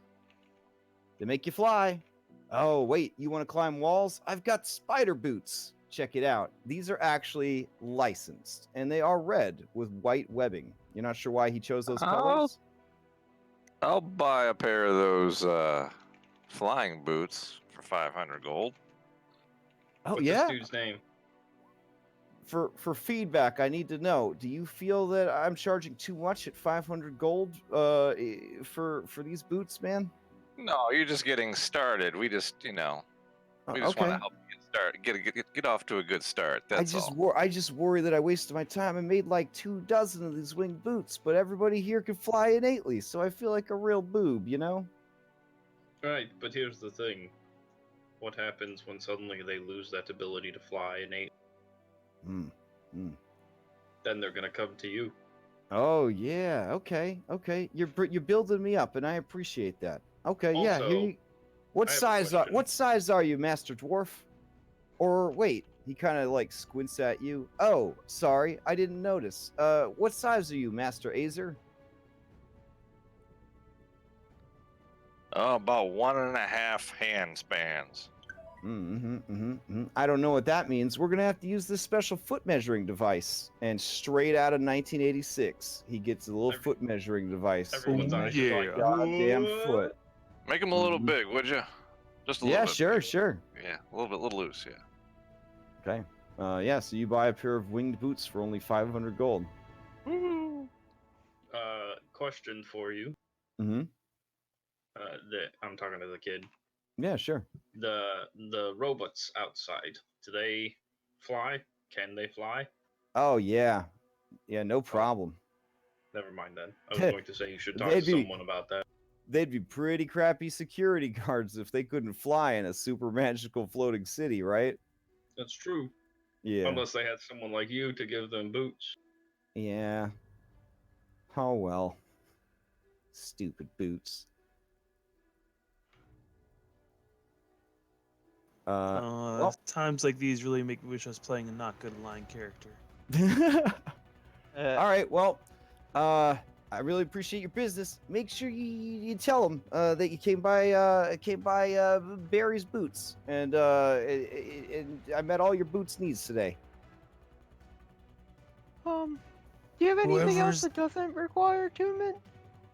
Do I have elven boots don't require attunement. Yeah, that's why I bought them. Mm-hmm. Just ask if you have anything else. I've got these boots of false tracks. You want to look like a? I already got these boots in my. You want to look like a donkey instead of a whatever you are, huh? You could wear these, and it'll leave donkey tracks. Oh. Okay. Somebody Alright, really thanks. talked to this guy about doing a trade deal with the Oh, certain here you go. sphere Here you that we go. know. Are you a beautiful adventurer that always gets their clothes torn off because your DDM is a pervert?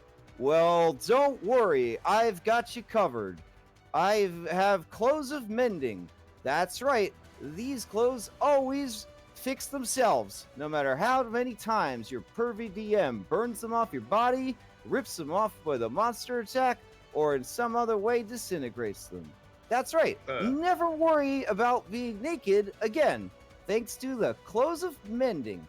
Attunement not required. Oddly specific slogan. Yeah.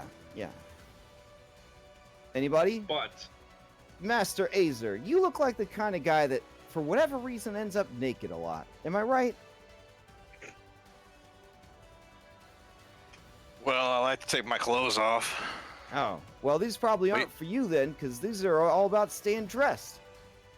But I don't like to do it in front of our Dragonborn because he puts me to shame. Ah, gotcha.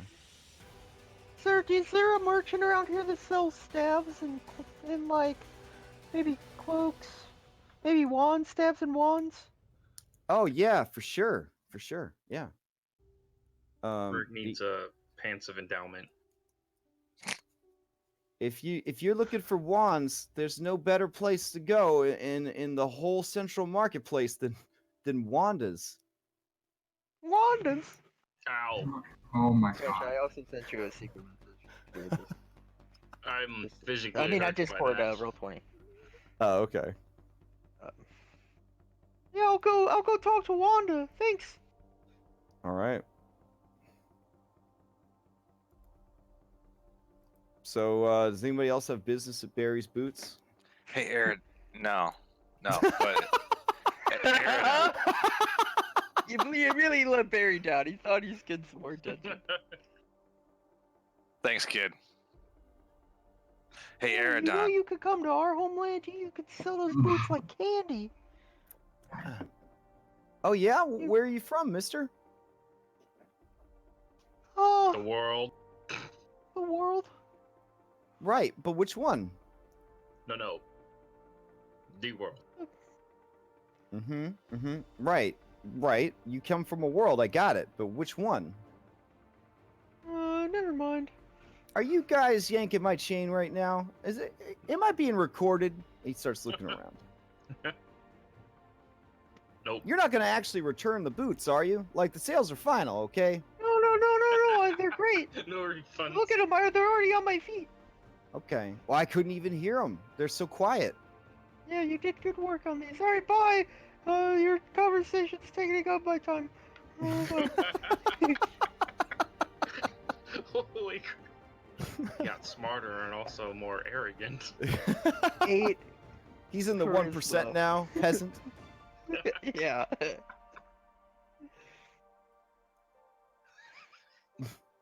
Right, so what we're doing next? You All know right, what? so Drasir, you were looking for a shooting range, basically, like a magical shooting range. Or just a place where it won't be disturbed where I could try out some of my my latest power upgrade from taking that nice bath in the Oh Find a yeah. random tree. the I water. mean they have sort of an arena area, because even people that write good on their character sheet like to get up to some violence once in a while. That's the best I good could does do. not mean pacifist. Good Yeah. does not mean pacifist. Sure.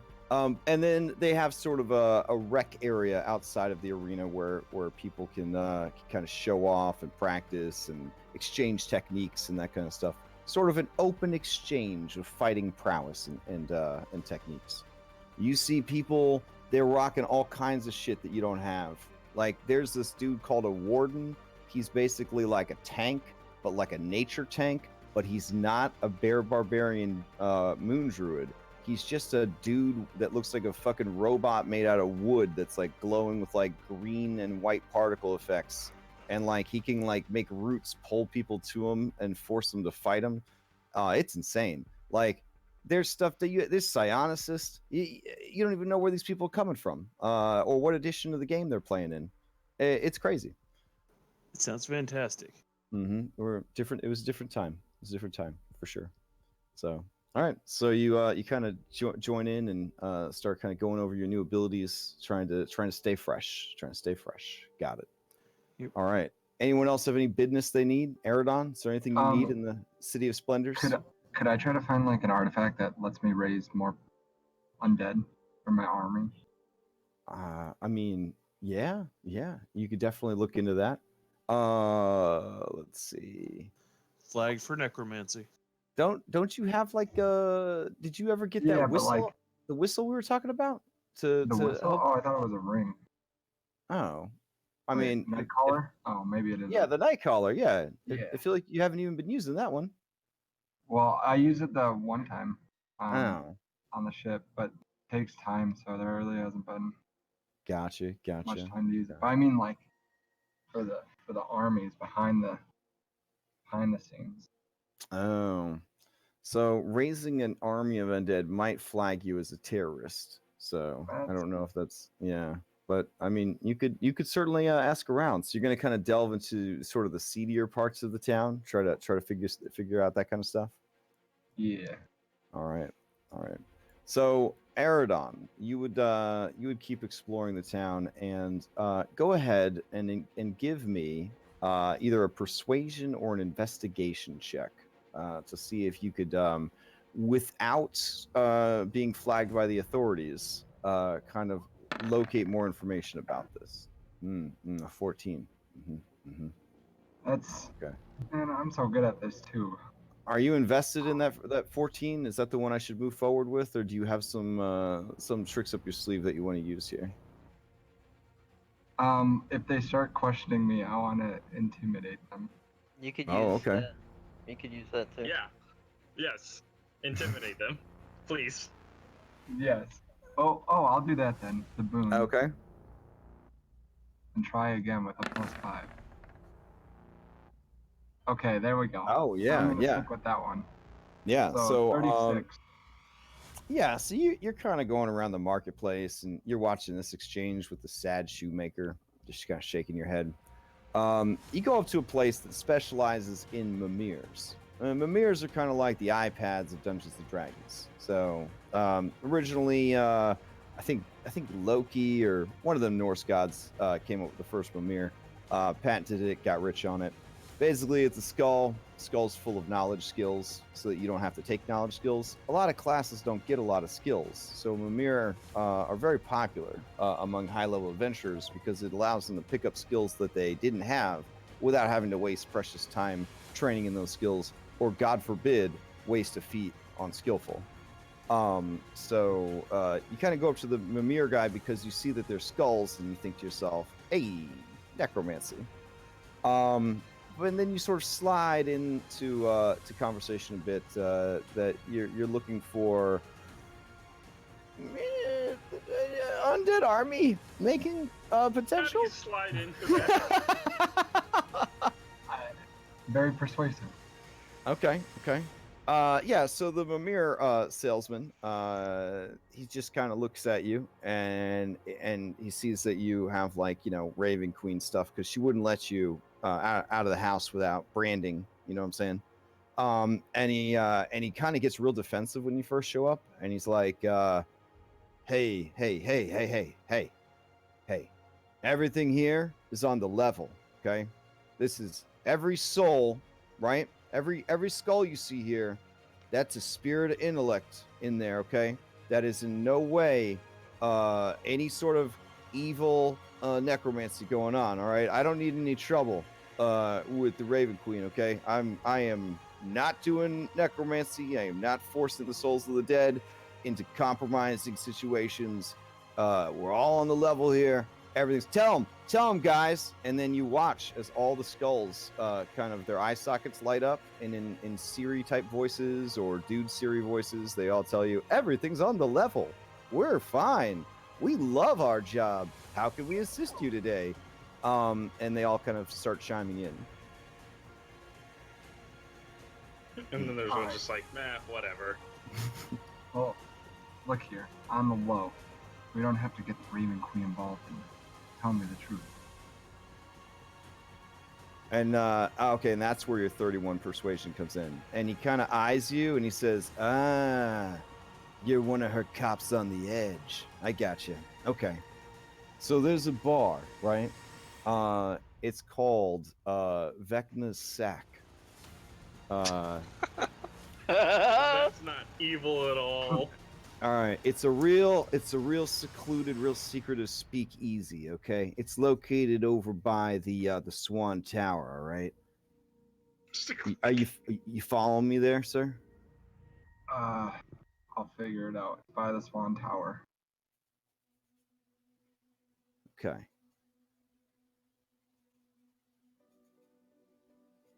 All right, so you're gonna go over there, right, to that district, right? And then you're gonna go ahead. You're gonna look for a paper lantern. See, okay? And the paper lantern is gonna be purple. Do you know what purple is? I'm familiar. Oh no, Okay. what if colors are different here? All right. So you're gonna look for a purple lantern. Underneath the lantern, there's gonna be a cat. Do you know what cats are? Yes, I love those.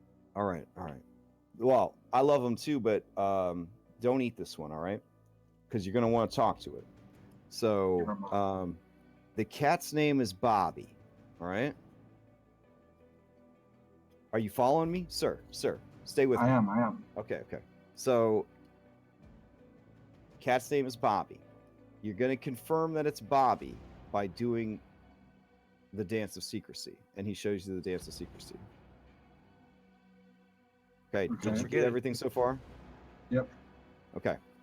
Once you've confirmed that it is Bobby, he'll do the same dance back to you. That's when you tell him the code words, okay? Okay. All right. The code words are a Sarac eats dicks. Who? Okay? Look, you don't need to know. You just need to know the words, okay? Okay. All right. It's like, Then the cat is going to throw up a marble, okay? Okay. Okay. You're going to crush the marble and you're going to snort it, all right? Oh. Okay. Okay. And then after you crush the marble and you snort it, you're going to black out and you're going to wake up in Vecna's sack. Once you're there, the people you're looking for should be there to answer whatever questions you have. Okay. So let me get this. But hey! An Eternal walks by the stand, and he says, yeah, this model right here, this can actually speak 17 million different languages, and I can even throw in the download. The actual voice actor for 3CPO can be added at no extra charge. Isn't that great? Person that I'm talking to about business stuff. That sounds wonderful. Right. I'd love to hear more. And the Eternal looks at both of you and says, "Enjoy commerce, citizens," and keeps walking. none of Whew, that that- spooky business. That was a close one, right? All right, so you got all that? Because I am literally not going to tell you how to do it, and if you do any of it wrong, you will not make it to Vecna's sack. All right. Can I turn you back real quick? All right, yeah, you gonna read it back to me? All right, what do you got?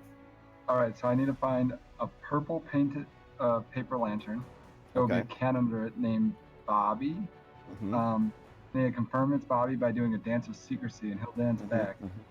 And when he does that, I have to say the secret word, which is Sarah eats dick. The cat will throw up a marble. I need to crush not Sarah. Not Sarah eats dicks. No, That's Sarah. just rude. Sarah. Oh yeah, okay.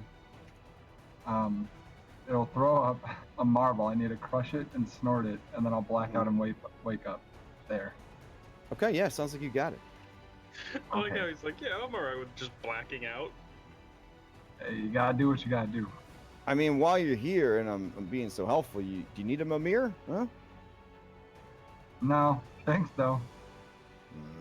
Cheapskate. Is there a particularly ordering one named Diodario? Tip him. You need to tip him. Tip. We're not there. He's doing this on his own. He's gone. I know. Yep. All I right, so give him a Aerodon, tip. we'll come back to it. We'll come back to that. All right, so Aerodon's off doing, stuff. Secret dances. I want to see what happens to Aerodon. Oh, you guys just want to follow through on Aerodon, or you want to? Well, is anybody else? I wanted to do something. Okay, Grungni, what are you Very gonna do? simple. We know that it's a known fact that the arrow of fate is here. Like it's not some hidden mystery. Ooh, it definitely is The not. last it was yeah. heard. Last anyone has heard of it was here. And they only found that out through high-level divination magic. So it's probably not common knowledge. It's not like the crown jewels of England where they're like, we keep it in the tower, but they don't. Those are fake. They keep the real ones sometimes. But anyways, yeah, it's not like common knowledge, yeah. So I don't know if that affects your decision or not. Well, no one else seems to be looking for it, so I'm gonna walk up. We're Are there just any getting robots that taking look care like of the early like, stuff. We're gonna look for it. you're shopping? Look, Oh, how you many see her- odd times do we I'm have the just seeing. I'm opportunity to just seeing shop? that picture. That's another great. That's another great eternal. That's a good picture. And you even got the bazaar in the background. Nice. Yeah, Magic the Gathering's one of their sets a while back was an all like spelljammer type realm. It was pretty Oh, perfect. Oh man. all metallic kind of celestial. Yeah. Are there any like information robots just like sitting about? Like directory robots? Like I want to Oh, I find got this you. place. Yeah. That's probably a job they would give to a Modron because Modrons are much more personable than Eternals. So you could definitely hit up a one of the local Modrons for guidance. Okay. I'm gonna hit up a local Modron for areas of like import within the city. Not like import, like bringing in stuff, but like importance, like notable things, like to go look at, like tourist stuff. Just check out the art Okay, museum. They have okay. this Like arrow what's the most on hype it. stuff in the city? Oh, you want to know what the most hype stuff in the city is? All right. Yeah. Yeah. I guess I should post a pic because not everybody knows how hideous Modron are. I don't want anybody to feel like, just disturbed. yeah, I don't want anybody to feel left out on this. I'm gonna post this one over into Game Art. Here you go. I thought they were gonna be just like less beefy of the other ones. No, they are No. absolutely ugly. They are It- nightmare fuel. Yeah, it's one of those things where Crash is like, look at this cute thing, but it's not really cute. Yeah, they're Yeah, so- kind of cute. Hmm. Look at the one on I the mean- bottom right with his hands together and the one eye. All right, Just, so just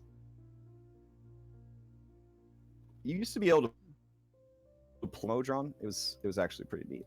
So don't worry. Once this edition bloats up enough, you'll probably be able to play as goddamn near everything. So you play as a Modron, you literally all you do is stand there and watch.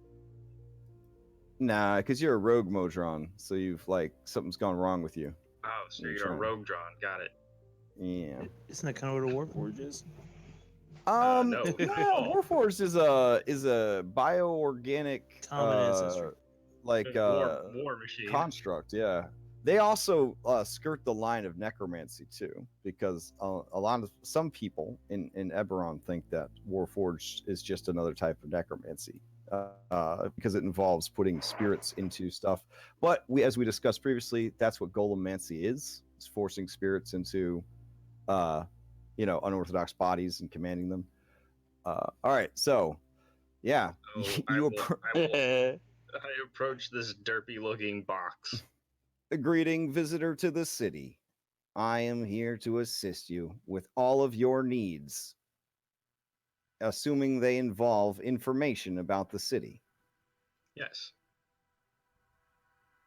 I would like. You would like to know what the hypest locations are in the city. Is that right? What about also outside the city? Outside the city is the astral plane.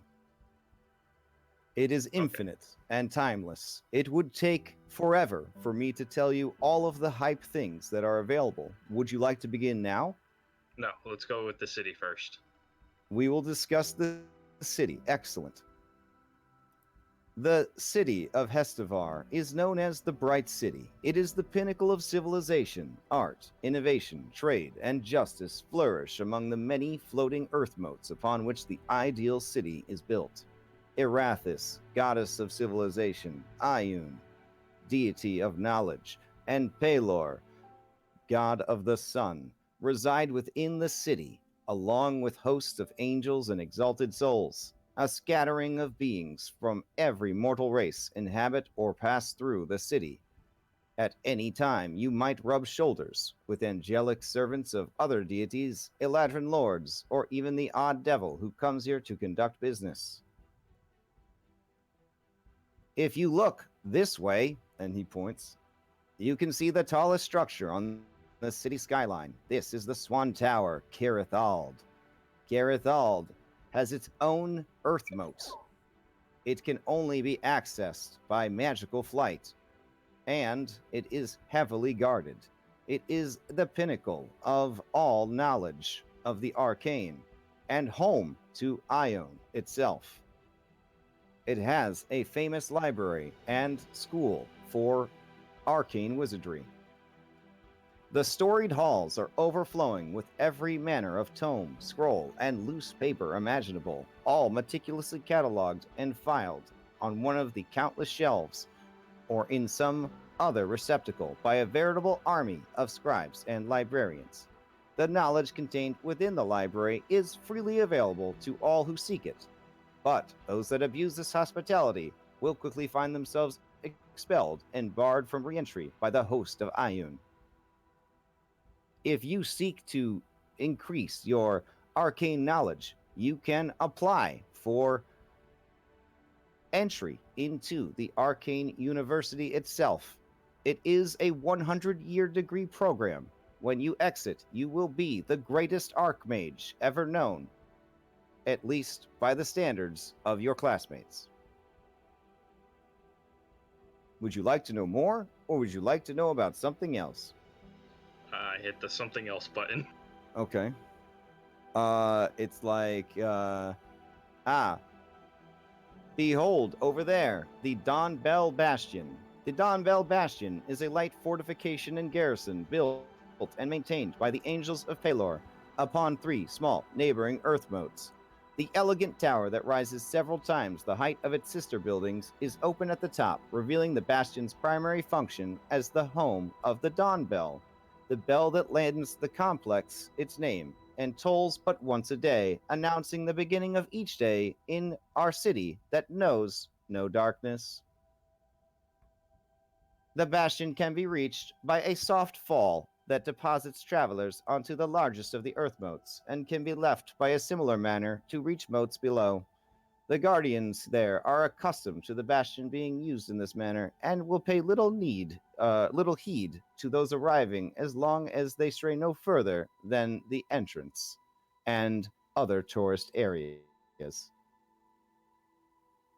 Would you like to know more or something else?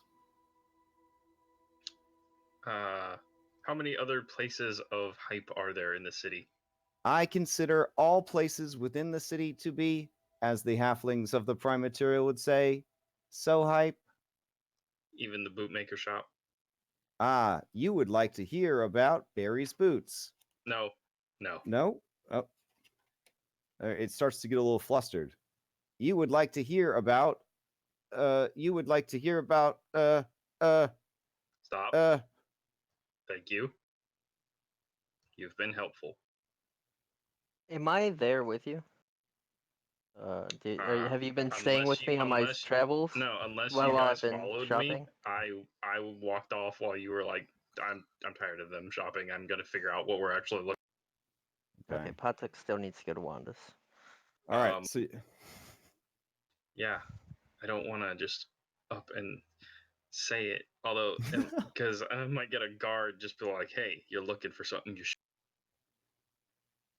Although that might be the best way to figure it out.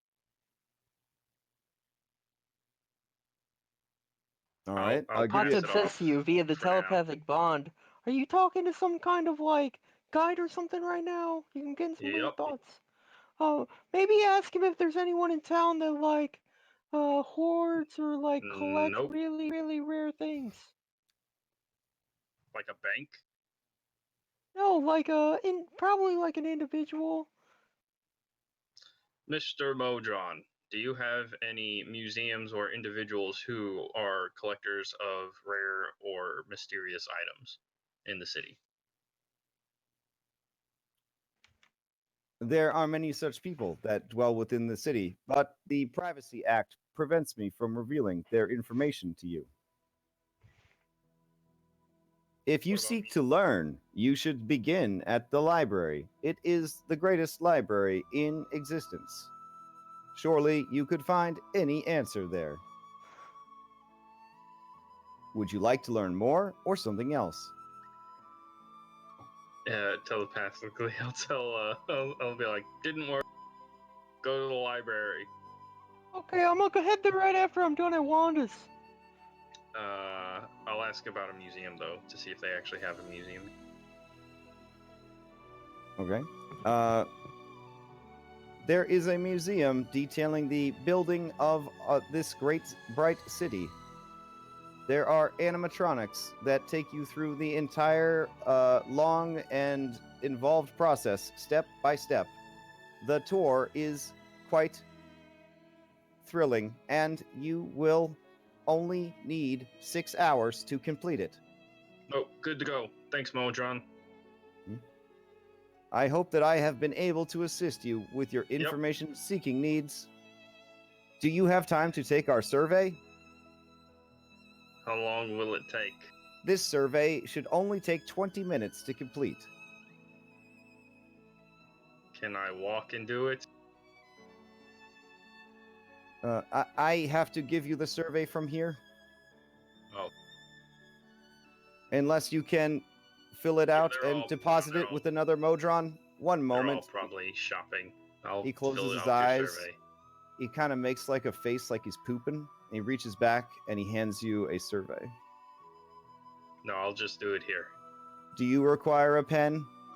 And he gets ready Nope. to close his eyes. Nope. Okay. I'll just do the survey with you. All right. So you spend 20 minutes doing the survey. He asks you a lot of okay. questions. You know, have you shopped at Barry's Boots? Did you feel like Barry Boots had good prices? Do you think it's fair for us to charge $14 for a soda? Things like that. So, would you recommend Hestavar to your friends? I would hype up Barry's Boots because he's a crafter trying to get by. Okay, fair enough.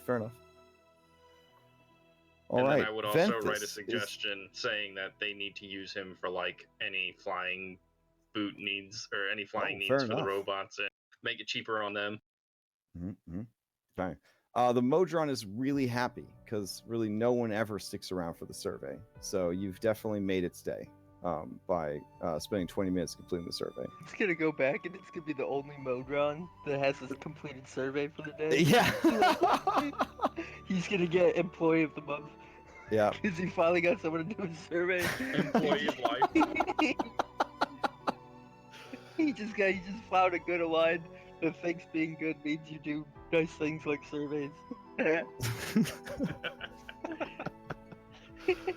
All right, so while that is happening, do you need anything from Wanda's? Yeah. Hi, ma'am. What kind of wands you got? I'm looking for wands or Wanda's staffs. a guy. I have every kind of wand you could possibly need, says a little gnome.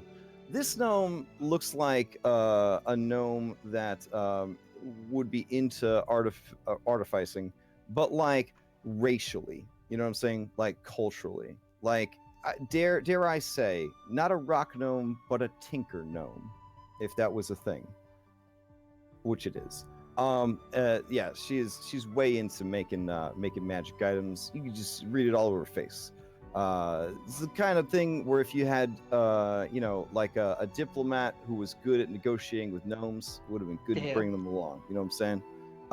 So, anywho, We got a lot in Wanda. common. I used to be an artificer. Oh yeah, what'd you decide to do instead? Wizardry. Oh, she kind of. Eventually, you just gotta kind of sell out, you know, when Yeah, the I world guess. demands it. I don't know. I think we're gonna be taking things by storm in a month or so. I think Wizards are going on the way out. If I'm being honest, I don't want to hurt your feelings. I don't want to hurt your feelings right before we get started on a business transaction. But if we're being completely transparent with each other, I kind of have some feels about that. So I'm just gonna put it out there. So, if you're a wizard, would you say that you're at the highest end of the power structure of a wizard? And you can see that she is doing some math calculations while she asks that question. No, Does she know how no. much money you got? Wizardry is really hard and Oh, is it expensive. I now? just started. Yeah, I just started. Oh, you Yeah, just I've only- started. yeah, Okay, well, if you just started, then tell me 3 first level spells. shield, mage armor, and absorb elements. Oh man, yeah, I made that too easy. All right, whatever.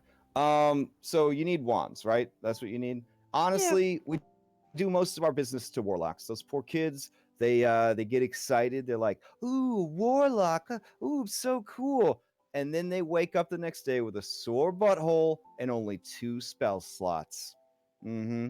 And where do they come waddling for help? They come to Wanda's. Am I right? So, yeah. But that being said, we have wands that can cast just about any spell. That's not true, but a lot of good spells. So, what exactly are you looking for? I'm kind of just browsing right now. What are like the really common ones? Well, our most popular seller is the classic Wand of Fireballs. I don't really need that one. More like higher level magic. I've kind of got my neck in deep with some real shit. Really, I thought you were low level. I mean, this kind of feels like I'm selling a gun to a kid. You know what I mean? Like, Well, I mean, like I said, I got my neck in deep with some real stuff. I keep pissing off this devil guy. Yeah, he's not gonna like me. are you sure you're not a warlock? This is the kind of stuff that warlocks are dealing with. Look, my life's been a little crazy. You know, I spent 20 years in a garbage dump. It was wild. Yeah, I too have been to Greyhawk. But bump. Anyways. All right, let me see. I'm gonna run through my inventory list from low to high, and you just shout out if anything takes your fancy. How's that sound? Sounds good. Okay. Now, I would love nothing more than to sell you some of like the real shit, right? But there's been changes throughout time, right? And to a certain extent, I am limited in what I can make available to the general public, especially a low-level wizard such as yourself. If you were a higher-level wizard, I could feel more comfortable marching out my big stuff, but Look, that's I just not the told you, case. give me the big stuff. I'm I'm I have sorry. several levels of artificer behind me. I can handle the Yeah. big shit. Okay. So let's start at the beginning. How's a wand of conducting sound, huh? That little guy? Alright, You can. we'll cut the shit. I'm a really powerful wizard. Give me the real stuff. I was just Look, trying not to get screwed over on prices. But look, I mean, the hypest stuff I could legally sell you would be a +3 wand of the War Mage or a wand of polymorph. Those are the best I could do under the recent trade embargoes put down in the 5th age of magic. What's a +3 wand of the War Mage do? It gives you like a +3 to your DCs and your spell attack rolls or some crazy shit like that. yeah, how much is that? Oh, that'd be let's see.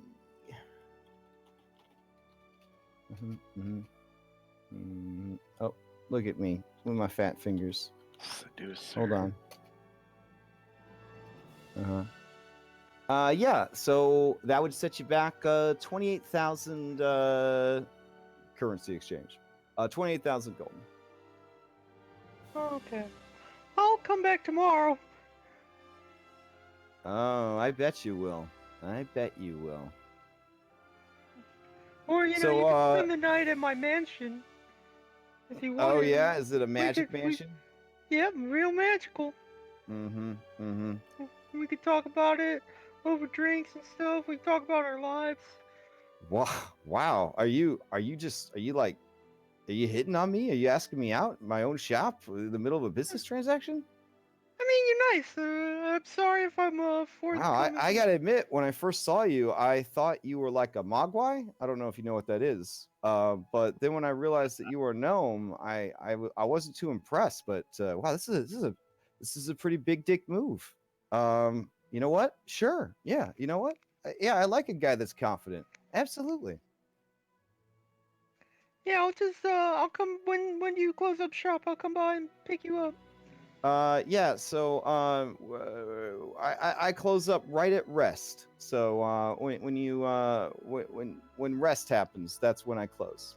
All right, yeah, we'll be by. I'll be by. Okay. Wow. All right. Take Yeah. you to my Don't magical mansion. don't think that you're gonna wine and dine me into a discount, though, Mister. I mean, I'm not thinking it, but we'll see what happens. I'll see you then, Wanda. All right. So, while that's happening, Eridon, you have arrived in the district next to the Earth Moat that has the Swan Tower. You look around, and you find the Purple Lantern. It's pretty beat to shit, I'll be honest. Beneath the Purple Lantern is a cat. All right. Did you tell anybody where you were going? Nope. No. All I'll right. just walk Okay. down. All right. Okay. All right. We are telepathically linked. So we know where he's at, right? All right.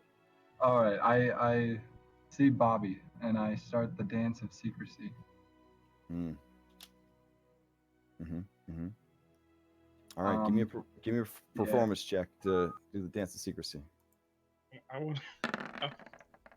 Oh shit. Okay. Okay. I'm a skilled dancer. The I cat don't know if this is, nods. like in the middle of the street. Yeah, the cat nods and it stands up and on its hind legs and it begins to perform the dance as well. Go ahead and give me a perception or insight check, please. Wow, both of those are 1. Okay. Doesn't matter. All right. 17. I don't know if you can see it. 17. Okay. Okay. Yeah, it seems like everything's fine. I guess this is Bobby. All right. Oh no! It's... I say Aceric eats dick. Okay. Dick. Cat kind of narrows its eyes at you. At that moment, a crossbow bolt fires into its right eye. It lets out a meow of pain and falls to the ground and starts shaking violently in its death throes. Looking around, you see another cat that looks just like that cat holding a heavy crossbow. Oh, what? It's a regular tabby cat holding a heavy crossbow. It looks at you and it says, "You dumb bastard. You almost gave everything away. What? Don't you know a cop when you see one?" And he comes over and he just kind of kicks the dead cat in the head, pushing the crossbow bolt in deeper with his paw. We gotta hide the body. Hold on. Make sure nobody's coming. Make sure nobody's coming. Do you make sure nobody's coming? I'll make sure no one's coming. All right. You I'm hear in deep in this. you hear horrible eldritch sounds behind you. When you turn back, there's no sign of the other cat. I don't question anything. And All I right. begin dancing You should more. be questioning everything. No, I start dancing. You oh, okay. Oh, you seem a little nervous. I saw the dance already. I know that you're probably on the level. But you know what? Just because we got to keep things organized, I'll do the dance too. I don't even know that you're. Yeah, what if Oh, this no. is also a fake? So he sets his crossbow down, which is 2 or 3 times the size, probably 4 times the size. He climbs onto the milk crate and he performs the dance of secrecy. Go ahead and do a perception or insight check. Please let this one be fake also. 18. All right, you feel pretty good about this one for sure. Did I feel pretty good about the last one? All right. Who sent you? Was it Jobs? That's not important. Sarah eats dicks. Good answer. Good answer. He sure does, son of a bitch. All right, hold on. Turn around. I'm so happy I'm in on this joke now. I don't even understand it. Turn the fuck around! I'm doing it. All right. You hear horrible eldritch sounds behind you. I turn around and peek. Oh, it is. Please. Oh God. All right. Roll a wisdom check. All right, don't Wisdom let me save. down. Sorry, wisdom. Yeah, wisdom save. There you go. Okay. You hold on to your sanity, but I cannot, in good consciousness, describe to you what you see. Okay. Okay. Suffice to say, there is a shiny glass marble at the end, glistening with moisture. Well, after seeing that, whatever. I'm snorting it. Okay. He doesn't even bother crushing it, just shows the whole thing. Yeah, so you snort the marble up your nose like a fucking 5-year-old, and the cat just like shakes its head. It's like, they'll just send fucking anybody nowadays, won't they? And you, like a tin can hits you upside the head, and he's like, hey, idiot, you're supposed to crush it first. Now you probably got it wedged up in your sinuses. Yeah, I can okay. do it. You gonna cry about it? Hold still. Hold still. A mage hand appears and begins forcing its way up your nostril.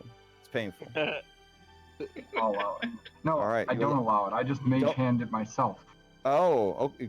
Well, look at this guy. He's a fucking doctor. Okay, sure. I am. I'm trained in medicine. Okay. It's rooting her now. Give me a medicine check then, doctor. Let's see. Oh, are you? You're a fucking doctor? I am. Yeah, Let me try again. You know what you just did? You know what you just did? I'm pretty sure you just tucked that thing right up against your fucking brain stem. That's what I think you just did. You just almost killed yourself, son. Now look, I wasn't that bad. you obviously are a cop on the edge, or you're real bad at jokes because you're wearing the undead cop lady's uniform, but you're here for all the wrong reasons. So I need to know. Are you just nervous, or is this like your normal thing? This. I Now guess hold I'm a still. little nervous. Just hold still. Let me get it out. Let me hold. It's too far from Mage Hand now. Lean down real close. Put your nose next to my nose. All right, I butterfly kiss. All right, you're gonna want to close your eyes. You're gonna want to close your eyes for this one. You're gonna want to close Eldritch your eyes for this one. nonsense. All right, I'm closing them. All right, horrible eldritch noises start up. Your nostrils and sinus cavities, they feel like a Japanese schoolgirl after a particularly bad hentai comic. But when Am things I are in over with, you have the marble again. All right, Now we've been Pardon? together for too long. Get out of here. Get out of here. all right. I take 5 steps away and then I crush it. All right. I go 5 steps away and I crush it and snort it immediately. Just right there in the middle of the fucking street. You just like That's what he said. all right. So you leave the alleyway. You right in the middle of the street. You lean down. And you just smash it with the pommel of your hex blade. Do you take your helmet off, or do you try to snort it up through the slit in your helmet? He's got a straw. Yeah. What am I saying? You work for the Raven Queen. Of course you got a cocaine straw. Okay. Whoa, this is drugs. I'll take no part in that. Oh, are we done then? No, I'm kidding. I'm kidding. I'll do necromancy, but not drugs. We got all the way up to here, and that's where he draws the line. Drugs. I know. All right. As soon as you snort it into your nose, you pass out in the street. With the +2 plate armor that your teammates worked so hard to get you through international diplomacy. All right. You're gonna And wake now up it's with a over kidney there. missing. Does anyone Or else have both. anything they need to do here in the Bright City?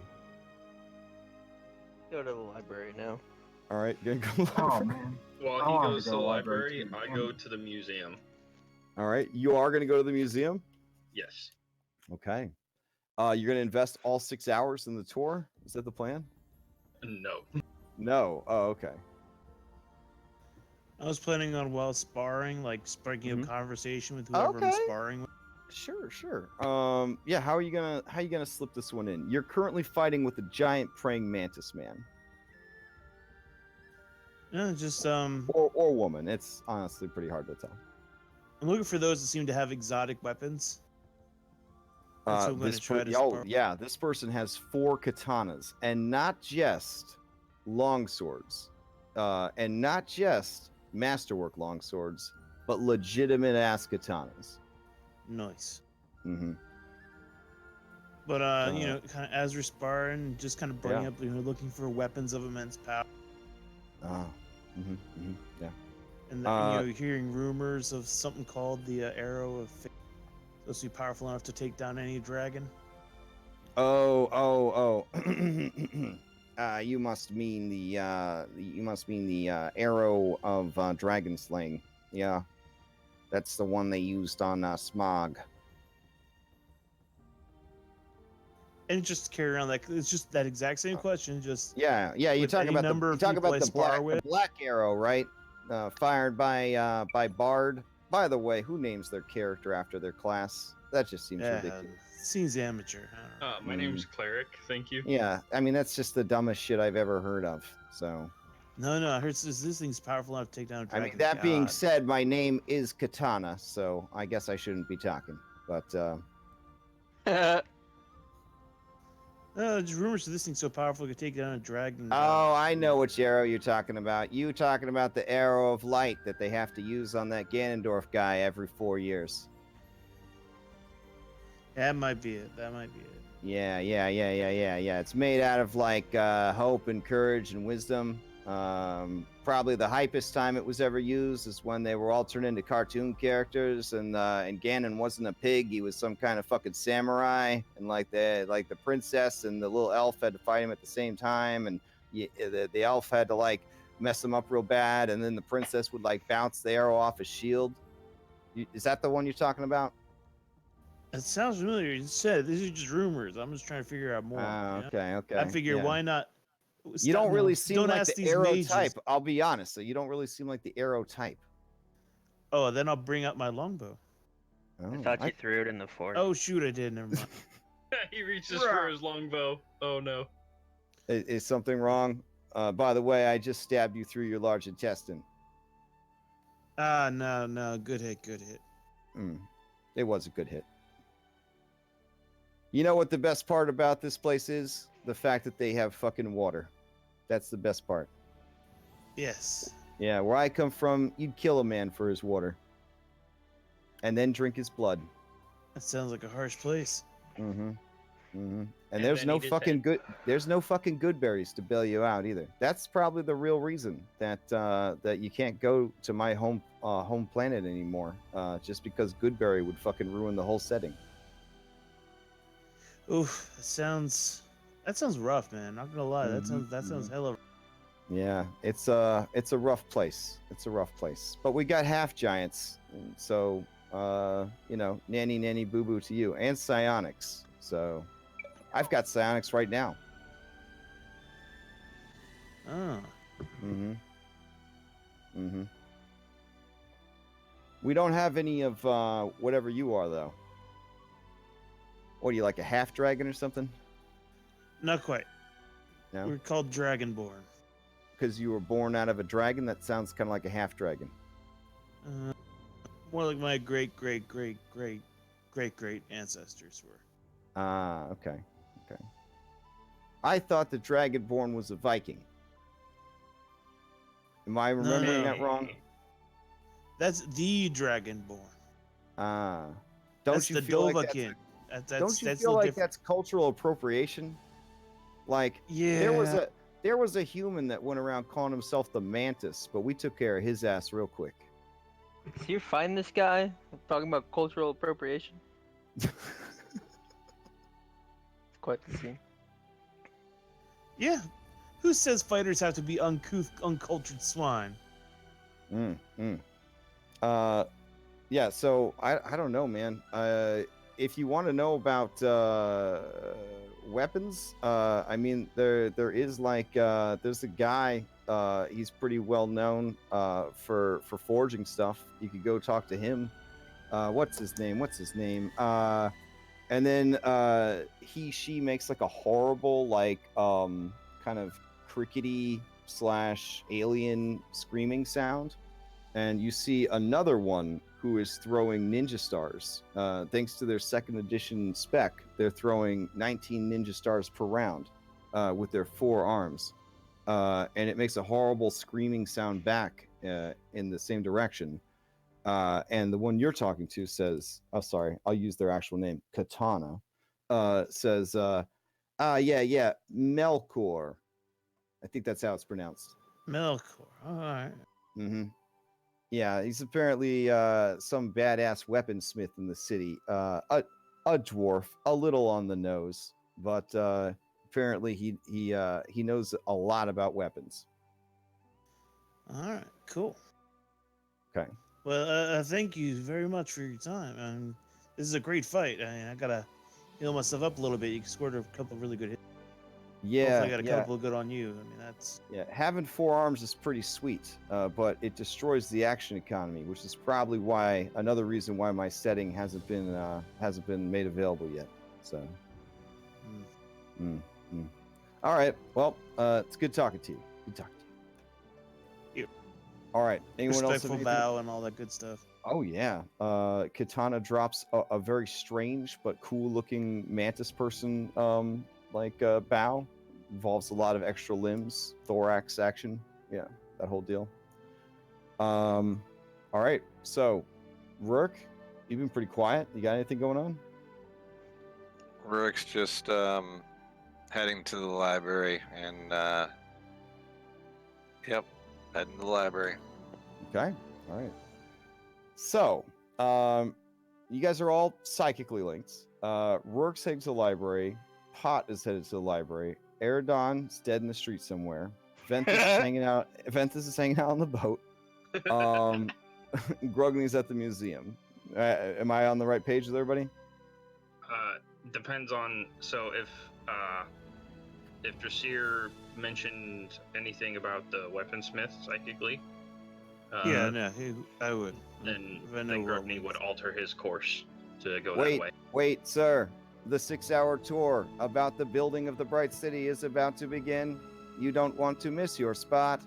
We only have 18 seats left out of 20. God, that's creepy. Do you break its heart and leave? Maybe you should go. Maybe there's something to learn. There could be something good there. I break its heart and I leave. Oh. Actually, when I ask him when is it going to start? Sir, do you have 20 minutes to fill out a survey about why you did not want to attend our museum tour? I just turn around and walk away. Not again. It looks very sad. And then I can't deal with it, so I turn about. Give me one to go. I'm sorry, planar travels a lot. I know. It's trying to do its job. Okay. You keep walking, and Eternal walks by you and says, "Enjoy your commute." I went and told the Mojon to give me one of the to-go ones. Oh, okay. One of the fill out one. It closes its eyes and it shits you out a paper survey. Yep. Knowing you're gonna throw it in the trash the second. Do you require a complimentary pen? Nope. What's your marker number or whatever? It seems delighted that you would ask. Do you need a pen to write this down? No, I have one. Okay.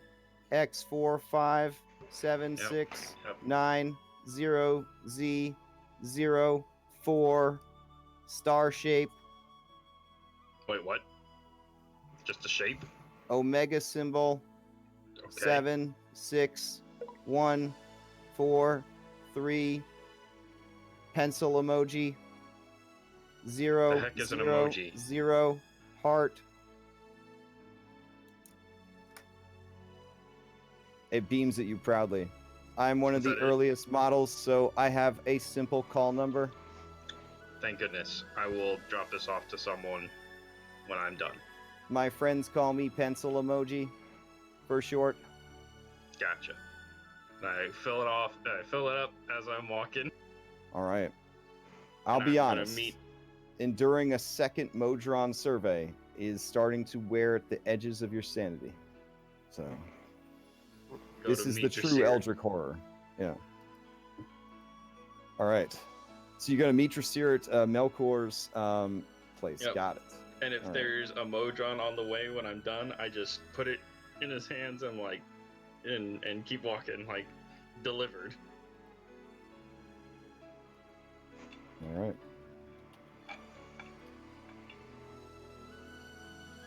So, you guys head there. Which narrative do you guys want to pursue? The weaponsmith, the dead junkie in the streets, or the library? I The think junk- we all I want wanna to hear go about to the junkie first. junkie. All right, we're Yeah, gonna find junkie out what first. happened to the junkie in the streets. Okay. All right, Eridon, you wake up. You're in like the edgiest hot topic bar you've like ever seen. Everyone's naked or in some form of like body piercing. A lot of the ladies have like full on torso corsets, you know, with like the rings put into their flesh, and then they're Uh-huh. laced up. All that good Onish has stuff. been here. Oh yeah. Oh yeah. Reminds me of the Shadow. Yeah, oh yeah. This is pretty much like last year's Raven Roost party, where Tabitha got completely shit faced and started pulling her Fucking own Tabitha. intestines out to jump rope Of with course, them. her Yeah. name is Tabitha.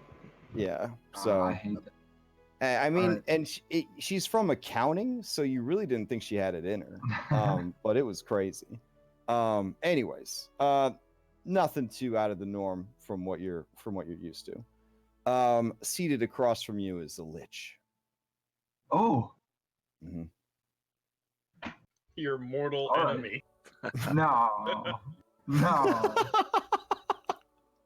For a paladin of the Raven Queen, you run into more liches without killing them than anyone in the history of Literally, your You one have to charge say- is to kill all those who would try to outlive their You know what? their What? given lives. What the Raven Queen doesn't know. Well, She All right. knows. no, she doesn't know. She didn't. She has to snort the marble to learn. So the being across from you says, "Oh, she definitely knows." Man, she is not going to be happy with me. God, I guess I should change this angelic music. Probably. Yeah, get some unholy shit in here. Yeah, you have like a death metal remix of the Star Wars Cantina. I mean, that might like something by Trent Reznor. I don't know. Rob Zombie in the background. Yeah, Rob Zombie would work. Yeah, that's fine. So the skull floating across from you, it has sort of like robes that don't have any parts in them, like beneath. It looks at you and it says, "So I hear you're looking to start an army. Do you want to, I don't know, do you want to just hire one out, or does it have to be yours?" And I want it to be mine. Well, look, you may have noticed that there's a lot of restrictions in place to limit how many undead you can control. Am I right? Yes, you And are it's right. very Maybe if there was a frustrating. way to make that limit greater. No, I'm talking about a way to break the limit. Have you ever Oh. noticed that the bad guys, I'm air quoting right now, but oh wait, there they are. You see two hands float up from the other side of the table and start air quoting. I always lose track of those things. You ever notice how the bad guys seem to have an unlimited supply of undead, and they always do exactly what they say? You know what? I have noticed that. Yeah, right. But then you want to have 100 undead, and they're like, "Nope, that can't happen." And you I ever was think to too yourself, tired. why is that? Why is that? Do you Right, happen- exactly. It's Guess you may have to because turn up rhythm. it's because they did what needed to be done. I'm Mm-hmm. interested. Yeah, I know you are. You wouldn't have come so far and through so many trials and tribulations. Just a normal Saturday night. Oh, okay. I'll keep that in mind. So, I've got 2 packages for you. Lich or Death Knight? What are you most interested in? The music. Oh my god! Just like that? Yeah, why not? What's the difference? Well, a Death Knight is sort of like the jock, and a Lich, I mean, and I'm the one saying this, am I right? Is more like the nerd. All right. All right. Out of character, would this like? Oh no, we can't go out of character. We're too in it now. You've done all the things. I The don't Dance know. of Secret, the Marble, all No, that shit. I don't know. Like, if becoming a lich, would that make me like a spellcaster all of a sudden? Phone a friend. Yeah, I mean, Ring. in character, you've got to figure this out. Okay, Make a fine. religion check to see if Eridon actually paid attention to any of the stuff about the undead that he's supposed to be policing. Use the do follower. You do have a psychic link where you can be like, "Hey guys, got a question for you." Yeah, No with a 12, particular with a response. I'm 12, gonna you're like, boon. oh, you're gonna boon again. Okay. Whoa! Don't use all those up. Yeah. Wait, so Wait, are first, they shared among all of us? yeah. Oh, then I don't want to use it. I didn't realize that. I'm sorry. This no It's refunds a little late now, during, yeah. during the Oh. extra marathon. Wait. That's We're 2 done out with of that 3. now. But anyways, Well, I'm sorry, guys. I didn't you realize. got a there was 20. all You that. got at first. You're like Death Knight. What the hell's the Death Knight? Then you dug deep into the party resources and you got a 20, and you're like, 5. oh, 25. that's like if a paladin became a lich. It's like a paladin lich. That sounds like the one I want to be. Are there any non-evil versions of that, like an arch lich, but for death knights? Oh man, you hear this thing suck its teeth. Yeah, we don't use the E word around here. Less morally not. I don't know. Look around, son. Morally not Look good. around. You, Morally ungood. where are your friends at, huh? Where are your friends at? They're nowhere. You obviously know you're up to no good. Why worry about it now? Do you want to Yeah, have an You're undead in army too or deep, not? You know too much. I do. This but I is don't what wanna you've lose who wanted I ever am. since your aunt killed your parents in front of you and then killed you. This Embrace is it. dance. I'm curious if that's his actual backstory. It is. He And knows how it. does he know? Oh, does he know? Did you read my bio? Let's All just right, say I'm always on the lookout for interesting people. And you see one of the hands very subtly sliding your wallet back to you from across the table. They took your wallet and read your ID. Damn, I should keep my whole backstory written in there. Man, you know what? I want to take it. I want to be a death knight. All right. The process is pretty simple. We have to burn you alive. Wait, you've already been burned alive. Wait, you have to be betrayed by the people that you trusted, and your burial rights have to be ignored. Did you meet all those qualifications? That happened. All that happened. Did you sacrifice yourself for a cause and then get forgotten? Exactly that happened. They burned me at the stake. Well, I think you're ready to go. Here you go. The hand that is done pushing the wallet across the table slowly retracts, and then it slides you over a flask of oil, and the other one slides you over a book of matches. The book of matches has a grotesque cartoon drawing of a rotten scrotum on it, and it says in very fancy like calligraphy, it says Vecna Sack. Were you about to kill a party member, guys? All right, so just go ahead, light yourself on fire, die. Bam, there you go. Just think about all the things that happened to you in your life that wronged you. Okay, that's the most important part. As you die, again, think about all the things that wronged you.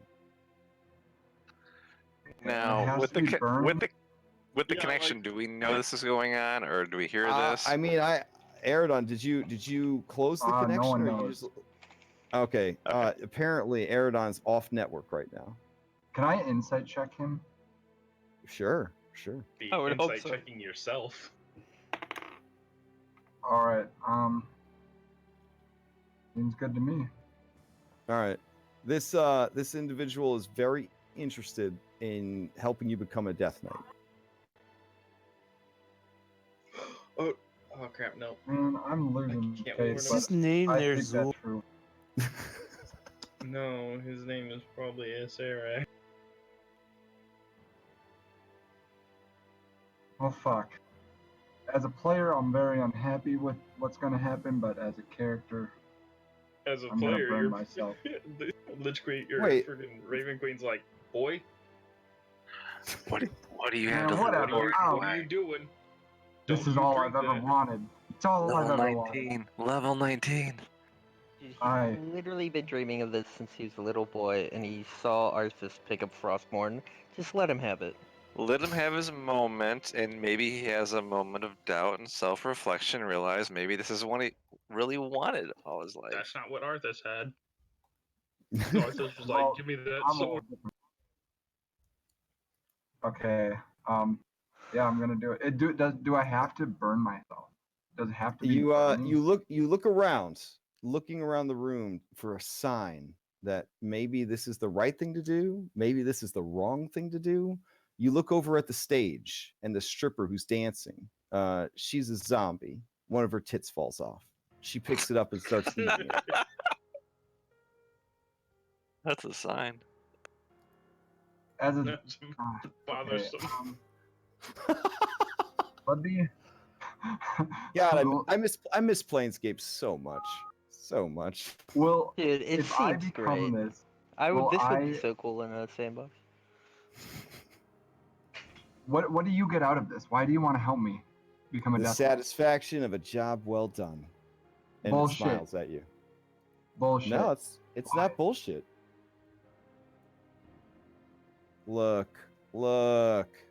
You're a cop on the edge. Yeah, I'm gonna investigate him. Uh-oh. That would be an Damn insight it! Why check. am I? Oh, what is investigation used for? Investigating. Finding secret I'm doors, investigating. looking through books. He's rummaging through his cloak while he's just sitting there. Hey, don't touch. I Don't see touch him him. investigating it. He opens up his mouth. There's an Bro, oral I'll sleight of section. hand check too. Maybe his cheek will twitch or something. It's actually three stars floating on top of each other.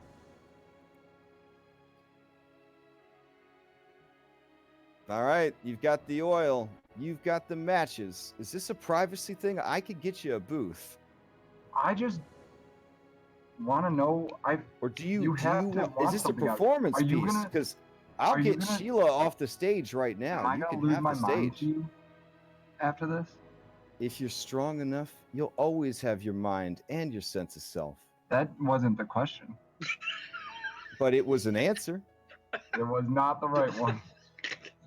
I mean, what's right and wrong? Am I right or wrong? You're being vague on purpose. I can see right through this. Absolutely. Look, I gave you all the tools you need to use what you already had to achieve your dreams. But if that's not what you want, you slide that oil and those matches back to me, and you'll be right back in that gutter being savaged by interdimensional orphans. Stray cats. God, It's up to you. I really don't like this situation right now. But you know what? I'm gonna do it. What did you expect it to be like? I was expecting some You assurance. expected I'm gonna Mr. become- Truthful sitting in I'm front gonna of become you? a death knight, and my deity isn't gonna she's gonna be like, good for you, following your own path. I wasn't worried about that part. I'm worried about this guy just The taking one person- control of me. The one person who gave me a job, and that job is to smite the undead. You know what? I never really liked it. Anyway, I wanted to control, not Do it. not Do destroy him. it. But then you do have this guy who's like, I may or may not mind control you once you become a death. Okay, well, Just remember, none of this is canon because you're all alone and you turned off your link. yeah. If I lose my character, Do I'm gonna it. be so upset. I'm gonna do Do it. it. Fucking do it already, dude. You know I'm you're doing gonna it. light yourself ablaze like a All madman. right. So I'm you're just gonna lighting- do it here at the table? You want the stage? You want a booth? I wouldn't recommend doing it in the bathroom. It's just nasty in there. Oh, I'll do can it only imagine. on the stage. On the stage, Sheila, get your remaining ass cheek off of that stage. This is gonna be a sight Uh, to see. Hey, everybody at Vecna Sack. Hey, I want you to divert your attention to the stage. We have a lovely young man that is about to take the next step in his journey and realize his dreams. Everyone begins to cheer for you.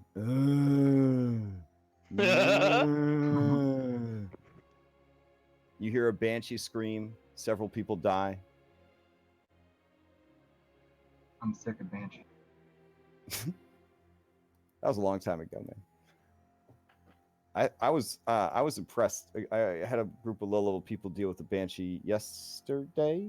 I think that happened. And they all but one made their save against the banshee. I was like, sweet. You're always rolling the Why was the dice when you throw a mermaid? banshee against a low-level party. So,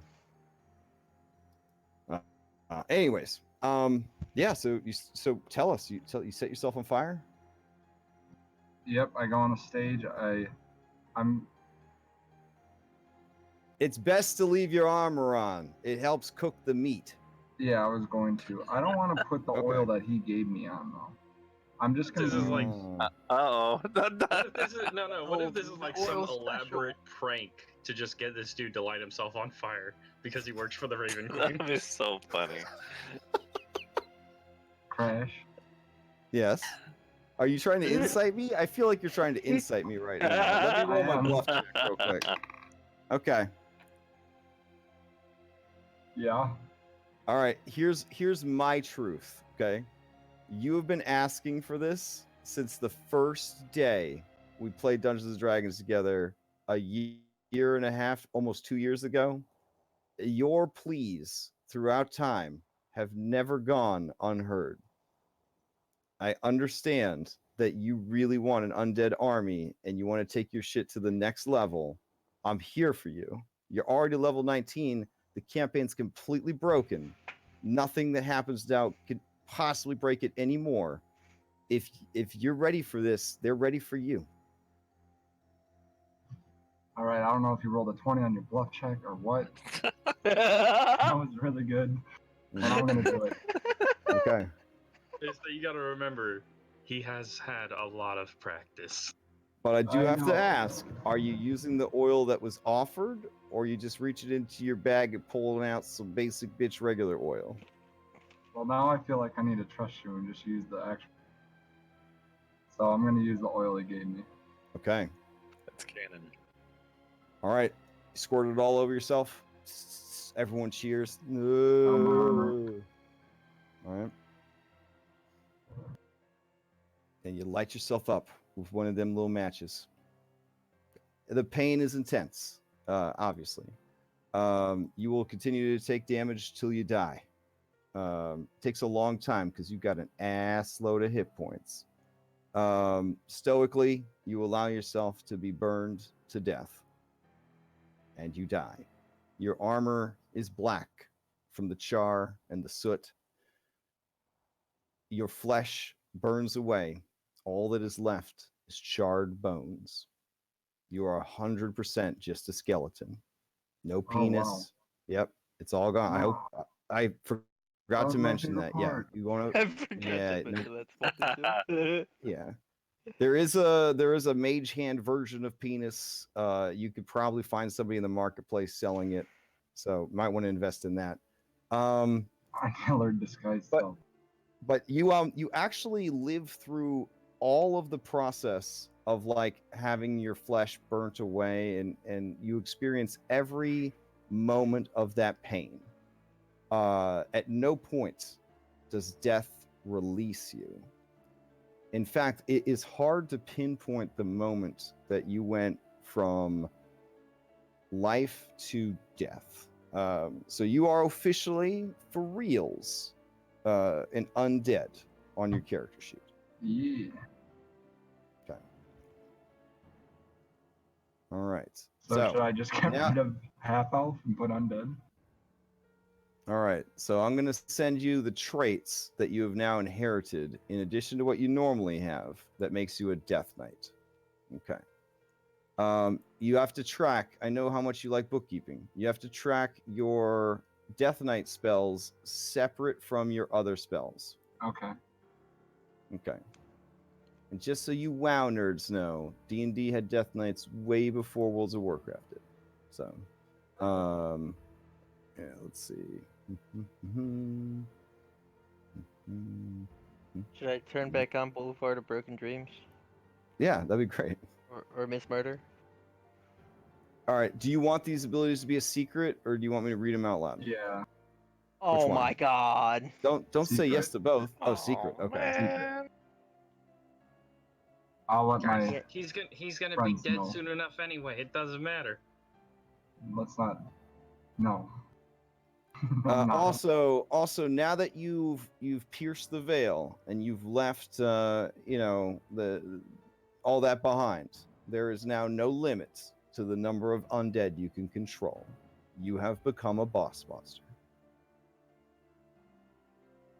Awesome. You look over at the floating skull with its robes and its little hands, and it reaches up and pulls at its own skull. And when it does, you see the Raven Queen. Oh. Mm. Hey. Hey. How's it going? Oh, it's going. You look great. No, you look There's great. definitely a lot about you that I've come to love. So what can I help you with? You can help me by getting back to work. Of course. I'm on it. She I gives never you a stop. she gives you a knowing look, and she's like, but first, can you buy me a drink? And you feel yourself walking towards the bar and buying her a drink. And she says, excellent. This will work out very nicely. Oh my god. You're a slave. All right. So What'd you roll on the bluff? you have your free free will 100%, unless the Raven Queen's involved, since she is your undying patron now. Man.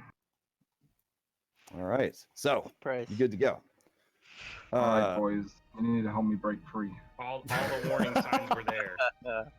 They were all there. I have a new quest in life, is to break free from the Raven Queen. Nobody's helping you with that. Rourke. I mean, Patrick probably would. Just saying. Look at that. All right. I got 2 allies.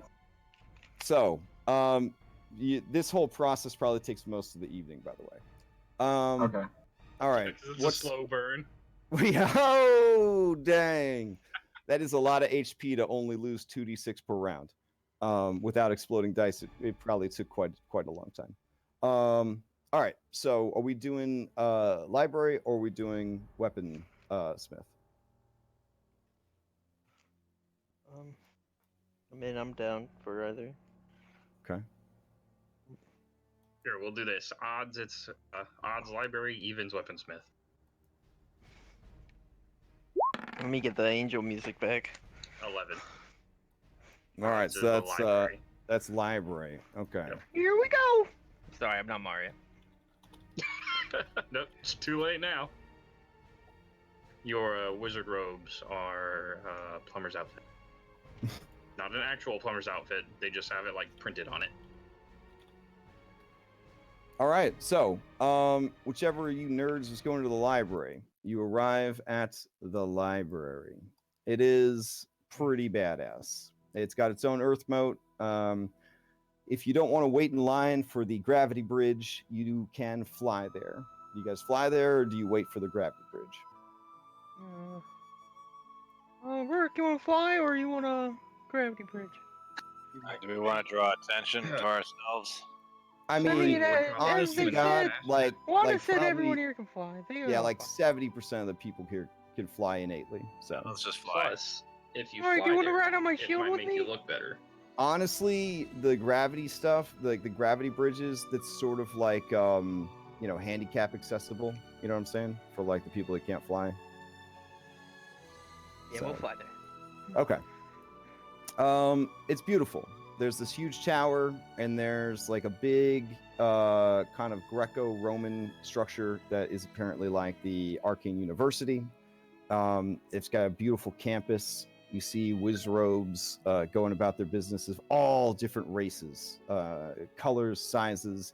It's mind-boggling. It's like all the terrible homebrew races on dndhomebrew.wiki actually were realized, and like they all rolled up wizards for some reason, and they're all just studying their books and practicing with spells. You see familiars everywhere. They're having some like Pokemon battles with their familiars. You don't understand because familiars can't take an attack action. What kind of a Pokemon battle you could possibly have? They just sort of assist each other.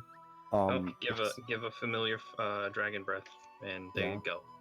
There you go. So so that's happening. You approach the Swan Tower, where the library is located. What's your MO moving into this? Is this just a fly casual situation? Oh yeah, I mean, I'm just going in to look So- at books.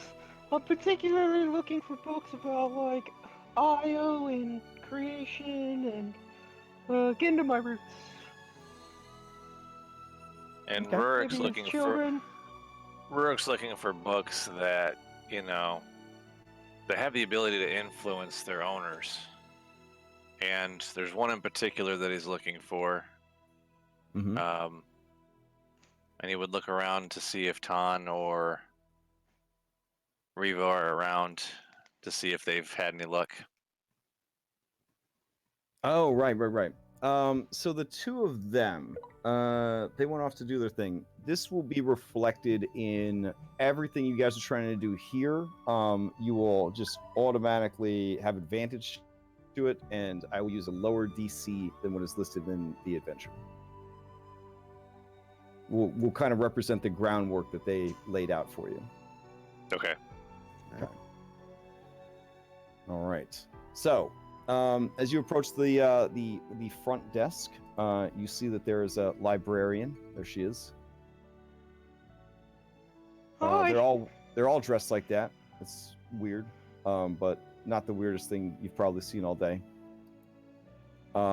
She looks up at you, and she kind of reaches up and like pulls on her left earlobe, and then she begins to speak to you and says, "Hello, welcome to the Swan Tower. Kareth Ald, the greatest library in the multiverse. What Patrick can I under his assist you with breath, he today?" says, For now. I'm looking just for books. I'm studying the creation right now with Io and these children. I'm just trying to figure out do some research on stuff like that. Oh, certainly. Ayun believes that knowledge is to be shared and experienced. You are welcome here, at no cost. Fantastic. Cost wouldn't be a problem anyway.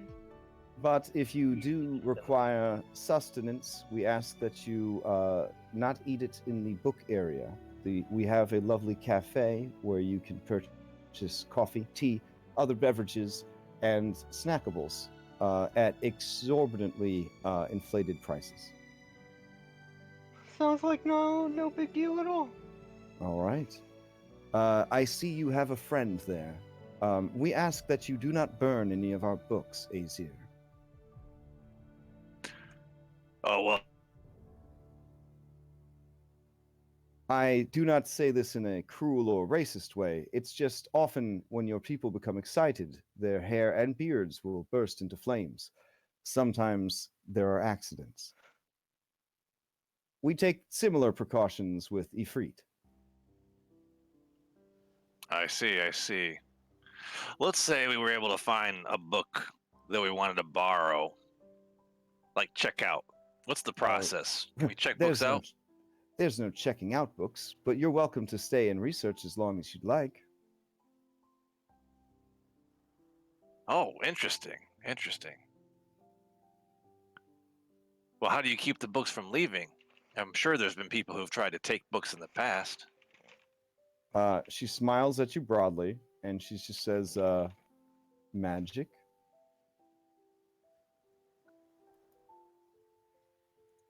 Then I think we're in the right place, Pantook.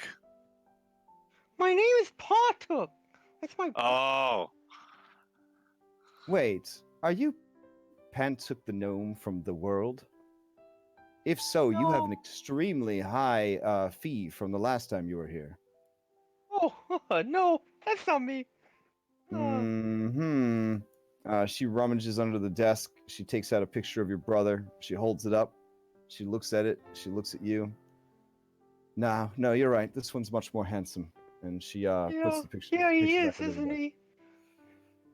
Well, please enjoy the knowledge that is before you. Thanks. All right, it's pretty big, guys. It's many city blocks big. This library, and many stories high and low.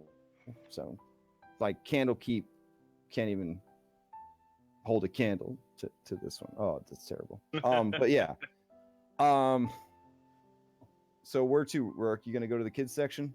Is that picture books? I mean, you're a sorcerer, right? But no, like what is your plan? What do you guys want to research? Basically, This is my your chance. plan. You literally have all of the knowledge of the Dungeons and Dragons universe at your fingertips. Pretty much pulling out any book that involves Tiamat, and Okay. I'm trying to do like a breadcrumb trail of like I'm gonna read the book about Io and creation, and then it talks about the Arrow of Fate, and then the last person that had it. Then I'm gonna go read about the book that had it then, and then I'm basically trying to breadcrumb my way to what's up with it now, and everything I Fair can enough. find out Fair about enough. I like that. Okay. What about you, Rourke? Two things. I'm looking for a book that has the name of like primordials that would be, out there from other planes, like very powerful ones. And I would also keep my eye open for the book of vile darkness that I know that I've heard is here somewhere, and I Okay. would search for that. Got it.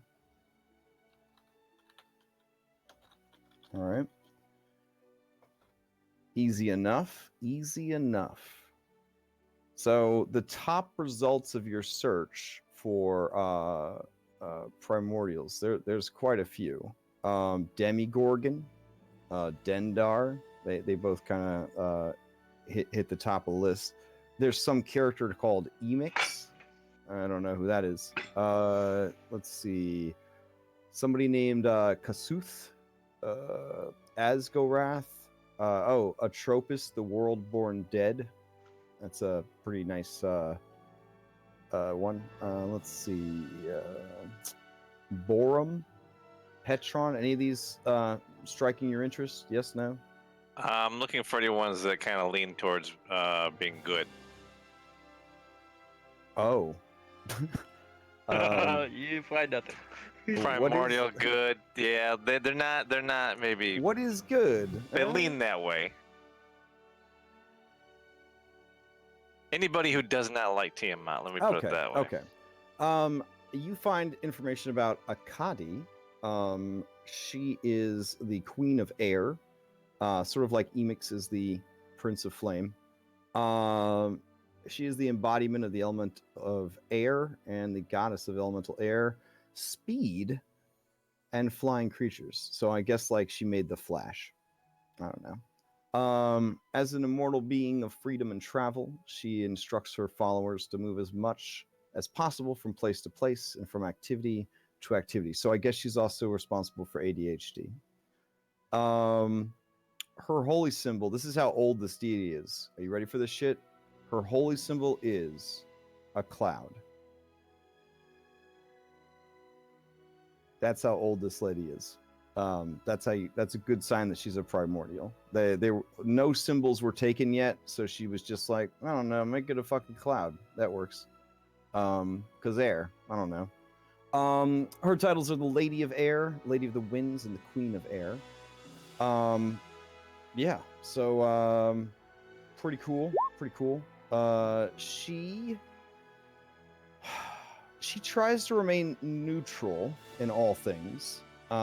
She favors flying creatures over all others, but she, despite wind being destructive, she is not she does not revel in destruction. And she has gone to the mat against some of her rivals to ensure that their more destructive tendencies were abated.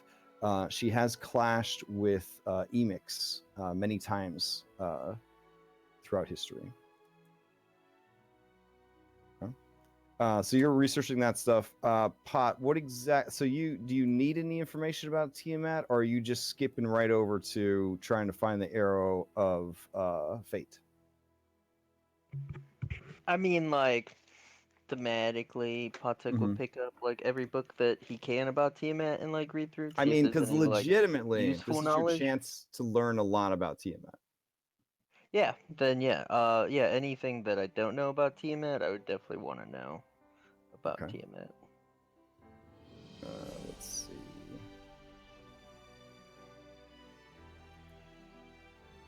All right. How meta do you want this knowledge to be? I mean, I want it to be good knowledge. Okay. First and foremost, Tiamat has 3 printed pages of character sheet. Wow. Yeah, if we're being 0.8 font, double column, 3 pages. Okay. Yeah, her HP is in the thousands. Let's see. She's a dragon, a devil, a primordial, and a greater god. Slothful evil. Let's see. She's immune to basically all status conditions. Her 5 primary elements with resistant to every other type of element, including force. Her lowest saving throw is her dexterity with a plus 15.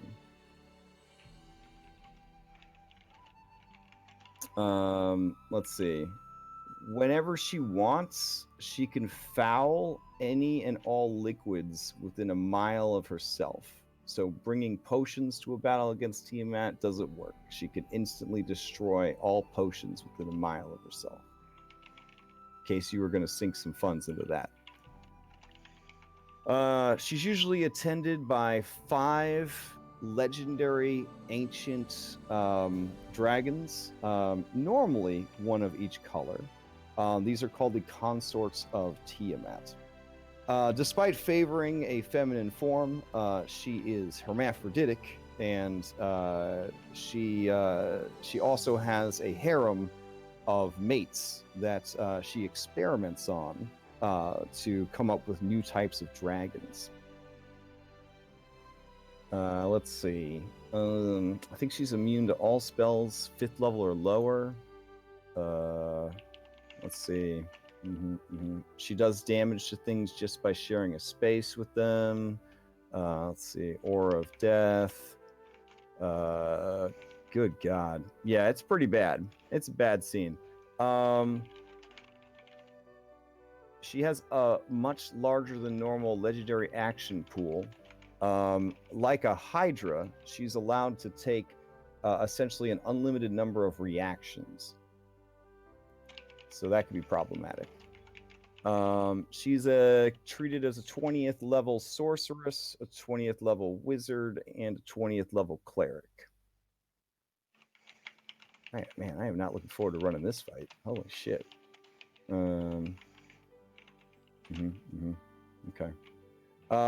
She's also got, in addition to the 5 elements that you would expect from the dragon stuff, she has a lot of charm, illusion, charm and illusion magic as well.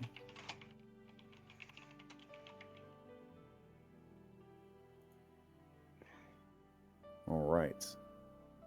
And she's also colossal in size. So I guess that's worth noting. All right.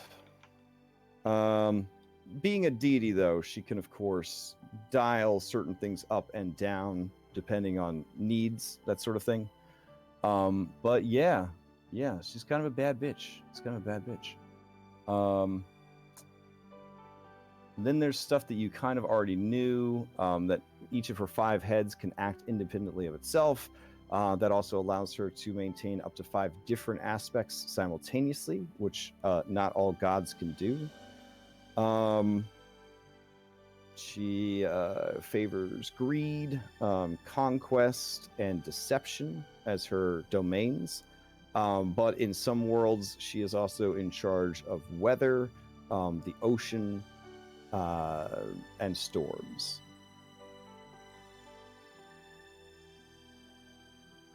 Let's see. Spell casting wise, in addition to having the full payload of a 20th level wizard, a 20th level cleric, and a 20th level sorcerer, each of her 5 heads essentially gets its own action economy, and therefore she could cast 5 spells per round if each head decided it wanted to cast a spell. Yeah. But you kind of figure that without the 5 ads of like the legendary ancient dragons, you could probably take her. It's kind of where you're at. So. Oh, I do. I don't know. I mean, I don't want to speak for Pot, but I think Balthazar would think that you could handle her. So I don't know if that would influence you or not. But wow. Is there anything about people that have defeated her before and how they did it? Okay, so yeah. There's a kid that did defeat her once. His name is Asmodeus. He's the Lord of the 9 Hells. And he only defeated her through deception and trickery. And that wasn't really defeating her, he just trapped her. Now, there have been people who have fought her. You actually, there's a very short article about a backwater crystal sphere called the World. There was a group of feisty murder hobos who managed to defeat one of her aspects when it tried to gain entry into the world through a portal that was opened by some organization called the Red Hand of Doom. So, there's that. There's also been numerous attempts to get at the world of Greyhawk under the alias Takahayasis. She's tried to fuck up this other backwater world that nobody really cares about too much. Yeah, I mean, then you kind of stumble upon a whole section where she signed some like licensing rights to have her likeness used in a cartoon show. It would probably take a little bit of time to figure out what a cartoon show is, but just a lot of, it's not so much conflicting information, but as an Eternal and as a deity, defeating her only just repulses her. You know what I'm saying? It just gets rid of her for a time. Even if she was completely defeated, it would only be for a time. There was apparently some wizrobe named Raceland Majorie. You're not 100% sure how the pronunciation is. This dude basically went full-on edgelord before it was cool to be an edgelord. Like, he had like weird eye tattoos and all sorts of other stuff going on. He is said to have defeated her, but again, he used a lot of deception and trickery to do so as well. But he did solo her, so there's that. She eventually caught up with him though, and tormented him for like hundreds of years, and like crucified him every day for the audacity of doing so. So it was like a hot mess. So, but generally, yes, there is a precedent for her being defeated. The trick seems to be not fighting her at her full strength, because again, as a god, right, her essence is always in flux. So if you can come up with ways to deplete her reserves of power or divert her supplies of power, that would make whatever form she takes against you that much less powerful. Does that make sense? Kind of. Okay. You've got to think of a deity as kind of a legion, right? Instead of just a single entity. So if you fought the entire legion, right, it would be pretty tough. But if you fought just like the commanders of the legion, it wouldn't be as bad, right? Or if you just fought the leader and not like the 9,999 other troops, it wouldn't be as bad. So the idea when you're going up against a deity is that anything you could do to sort of divert their attention, to divert their power into other avenues, lessens how much power they have available to defend themselves in the fight. It's a very abstract concept, but you can't think of a deity as like a single entity so much as a pool of resources. Okay, is there anything like that she cares about beyond just like wreaking havoc and like to like try to like target her attention elsewhere? I mean, she's very prideful, and she definitely had her feelings hurt when Asmodeus tricked her and trapped her. And more than likely, she had her feelings hurt again when he planned to double cross her again. So she probably has some bad feels about that guy for sure. She has throughout history, been a little bit of a romantic sometimes. Maybe let that blind her a little bit. She can be overconfident. That's definitely one of her downsides. I know it's pretty classic, but she is a pretty classic bad guy. Mostly though, she is lawful in alignment. So she generally, when she gets a plan and she gets focused on something, she does try to see it through to fruition. But she's also insanely intelligent. So if things are going poorly, she more than likely has a backup plan, tries to kind of go in that direction. You're also dealing with 5 divine consciousness that work together, so that does complicate things as well. All of this kind of leads you in the direction that, similar to what the Order of Old had to do to deal with the Red Hand, you would have to do a similar thing to do with their god. The more allies that you can muster, the more powerful forces you can bring to bear, the more divided her essence will become to try and deal with it.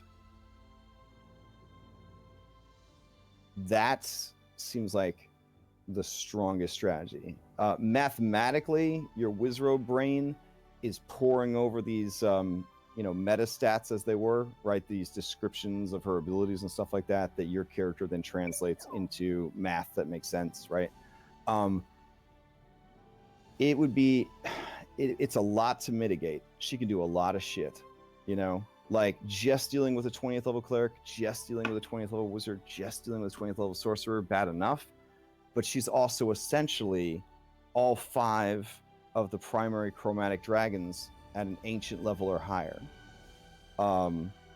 like all at the same time. So it would be a very difficult fight to take her in her strongest, purest form. So finding ways to divide her power in a similar way to how she divided up her rival Bahamut with like having like Asmodeus dicking around with shit here, and she had the dwarves dicking around with stuff, and she had or Mammon dicking around with the dwarves, and she had Baphomet dicking around with the orcs, and on and on and on and on. Right? She kept you guys divided. She kept Bahamut and the Triads' attention divided, and while it was divided, she was able to focus on her stuff, and then also catch Bahamut out when he was not prepared.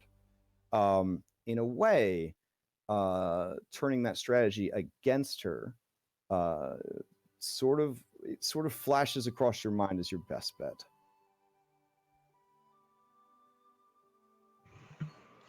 Okay. Okay. All right. On to the. Unless I find anything else useful. All right. Onto the fucking arrow of fate.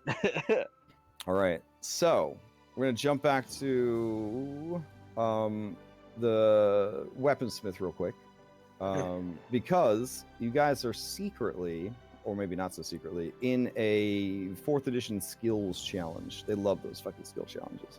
And both locations are suitable for the skill challenge.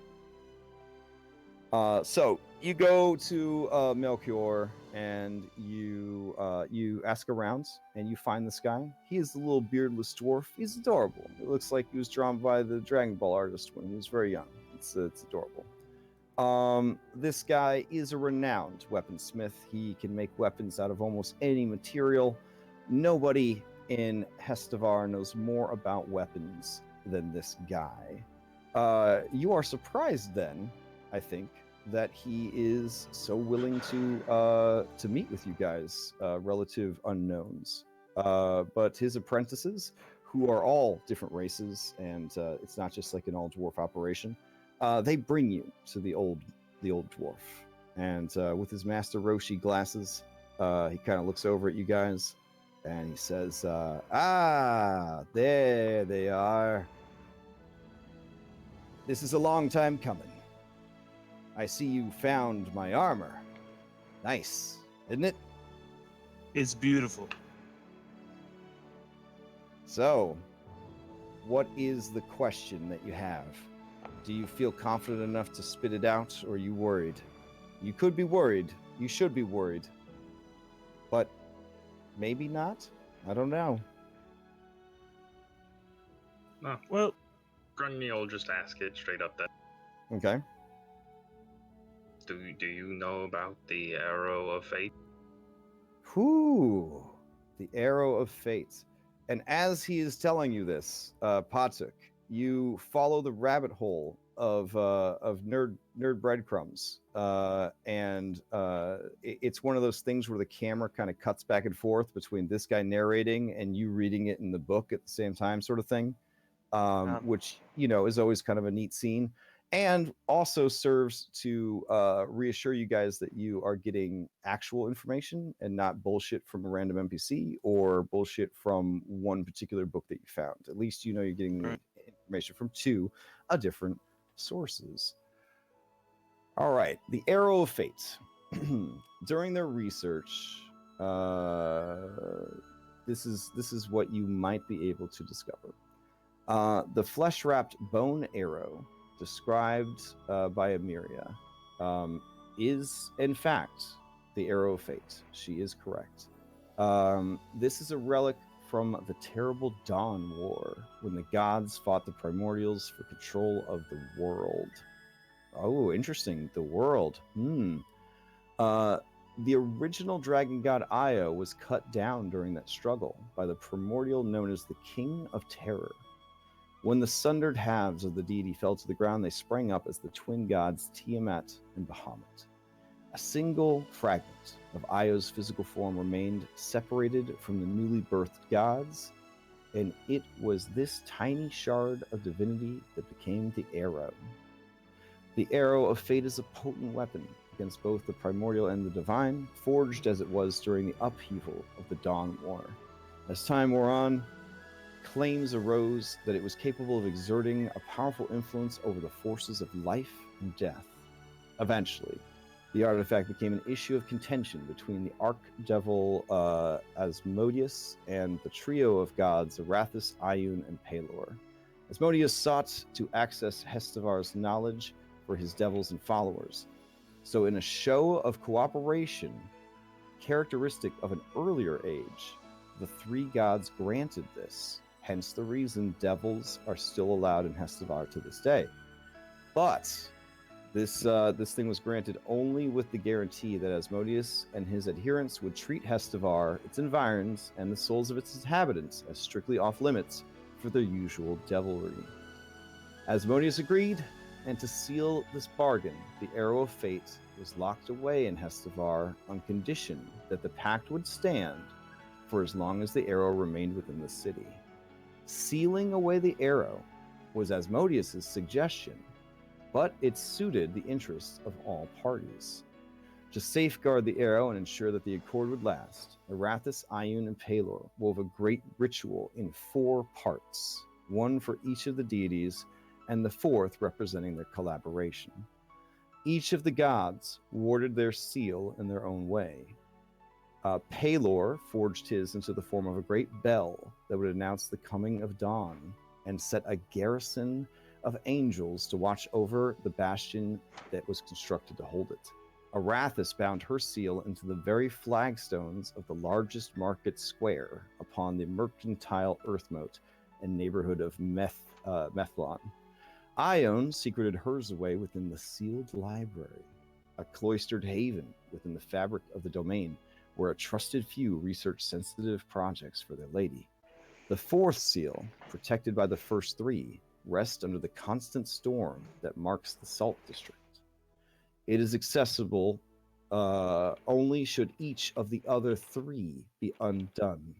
Even so, the gods set a terrible foe from the Dawn War to guard the arrow from any who would disturb it. All right, can you you talk And really that's where we'll fast? stop. You talked really fast. Can you just like reread all of that real quick? Really? All of it? Oh my god. You talk so or fast. just- I'm trying to type notes over here. Or Wow. maybe in RP chat, just type it out. Or I'll just send you a picture of what I just read to you because it's flavor text from the adventure, and I'm totally That's okay perfect. with that. You. That's perfect. Okay. Please send it to me privately. I'm just kidding. Wow. I'm kidding. Man, I'm running 5 for groups tonight. Jesus. All right. No, I'll post it up. I didn't mean to read it so fast. I thought I was reading it at a pretty good pace. I'll try to Yeah, slow it I down. understood all of it. I guess you were trying to type it out. It's I guess if you were taking notes, it would be frustrating. Yeah. But I had Trying every to- I had every intention of copying and pasting it when I was done. Oh, thank God. Like, it went really fast. I guess I'll preface that next time. So yeah, so like if you watch Critical Role, like you'll often see like what's his face? Liam is always trying to like write down what Matt's saying, and then Matt will always be like, bro, I'll email it to you afterwards. Yeah, so anytime it comes to lore, you could always just hit me up and be like, hey, I didn't get all the lore. Can you do that? So I would much prefer that you guys have that information. I did take this feed too. So. Oh, okay, that helps too. All right, yeah, I'll post it in roleplay. I think that's probably the best place to do it. But yeah, isn't that kind of hype though? I thought that was kind of hype. It's still like a MacGuffin. It's like a level 27 MacGuffin quest with a big bad boss guarding the biggest MacGuffin. But I still kind of like the pretense of it. I thought it was pretty neat. So, like, again, there's a couple of real cool parts of Scales of War. This is definitely one of the cooler parts of Scales of War. I'm definitely staying very close to the script for this part of the adventure because I really like what they did with this part of it. So, all right, that takes us to 11:11. So I'm gonna go to sleep because I'm still really fucking tired. Hey, Crash, I have one question. Sure. What would be my phylactery? As a Death Knight, what would your phylactery be? usually a weapon.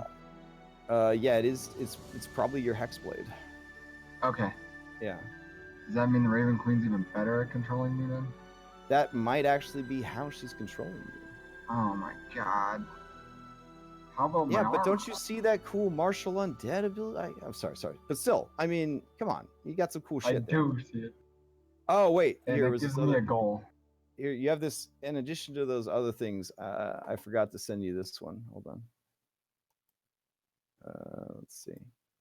This is a signature ass move right here. Okay. And that's one of those dual type attacks, you know, like that guy used on you guys, the original Dracolich. So if you don't have resistance to both, then you don't resist it. Yeah.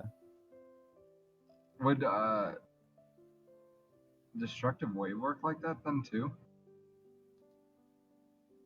That deals 2 types of damage. Yeah. I think. Let me double check. Normally no, but for now that you're a Death Knight, sure. Yeah, you want to be? Yeah, fine. Yeah, it does thunder and radiant or necrotic. Now that you a bad guy, absolutely. All right, let's go easy on the bad part of that. Oh right, you're already You're getting definitely the evilest member of the order. No, Definitely. no. Bert. Definitely. What was the name of that book you were looking for? I'm kidding. Don't need it now. We don't need it now. All right, There's cool. nothing evil about it. So yeah, if today was too weird, then you are not going to enjoy Planescape when it finally comes out. If today was cool, then that's like every day of Planescape. Planescape sounds amazing. Yeah, Planescape is very meta because they are aware of all these other worlds. So like there's a little bit more, wokeness, I guess, because they know like about there being a desert world where, water's more valuable than gold, and they know all this stuff. So it's like, I don't know. It's kind of like they have the internet, I guess, right? Like people nowadays, could you imagine a person nowadays interacting with people from like medieval times? Right? You would seem like the most ridiculously smart and also terrifying Let's be wizard. honest, you would be killed for being a witch or something. Well, right, exactly. But like that's the thing. Like Planescape, like they have the internet. The rest of the D&D settings, they really don't. That's sort of the good analogy there. They just know more, and then that kind of bleeds over into all things. So, all right, cool. Well, I'm gonna get some sleep. As far as stuff going on, we got one more extra life marathon. We're almost to like $6,000, something crazy like that. Someone straight up paid $350 so that Burger would go back this weekend with the other adventuring party. So, is he gonna take all his shit? Yeah, he's gonna. I think it's a smart move for level 1 adventurers to hire a level 6 barbarian with a +5 axe to babysit them. Oh, did that bard drop out? Is the bard Did who? still participating? The one that from June. Oh yeah, no, he can't. Nobody can make it. I still got a spot free next weekend, so I don't know. Wait, are you saying I can play again and use my prize pool from yesterday? I mean, I don't know if that'd be super broke. I don't know if you want to do that or not. But yeah, I still have a spot. I think Pietro's gonna fill it, honestly. You think so? It didn't seem like he wanted, like he could. Like it kind of seemed like when he was typing, like Afra was like chewing on his head and like poking him in the eyeball. So like, I'm pretty sure she's going to eventually erode his willpower and get him to do it. So, but I don't know. The funny thing is, Burger's gonna have all this knowledge about the caves and the Sarek, but like he can't communicate any of it to the level 1 adventurers. Yeah, I kind of feel like you wouldn't want to spoil it for him anyways. So, but we'll see. We'll see how it goes. I wouldn't reset the whole dungeon again. So everywhere that you guys went has different stuff than the last time. So. Nice. Anyways, all right. I gotta get Good some night, sleep. everybody. Yep, Night. see ya. Have a good one. Night. Oh, congrats. Oh, I know, finally. Dude, you did it. You did it. Couple things though. Couple little bad things fucking Raven Queen's gotten. I don't know what that's gonna change. It's really not going to change anything unless you try to make it change anything, I don't think. Unless the statue maybe stops giving us boons. You're still on. I think it basically seemed like she still wants you on your mission. So I want to break free from her now, though. Also, the Ghost Lord's army, like that could just be ours now, since it's an unlimited amount of undead. Well, you're the Didn't say Death what Knight. they You're said. not the Lich King. Yeah, but he said I could control an unlimited amount of undead. You still probably but- have to spell steal the undead from somebody else. Like, Well, no, I was thinking kill him see, and just take it. possible. Or Um, you could mend relations with him since you two are like the same. you got your new Kinda. triad between. You have the Lich of Nature, the Lich of whatever the heck you are, and the Lich of the Orcs. Between the three of you, you got your whole little coven there. You have a. but I don't like him. I'm not evil. Who said he's evil? Yeah, Dude, Who said he's he's definitely evil. He's definitely Uldar evil. You're seems to be making on the up and up. assumptions. You're making assumptions based on the way he looks. And the things he does. Dude, I he could do? control Jericho and Riddles You could. and get them back in They're our not arms. undead. Oh yeah, they're not Well, undead. After we kill that guy, they might be. No, they're no. Their powers are from. Oh yeah, Their that's right. Their powers aren't from him. Their powers are from the same person that gives him his powers, which is Zugdamar.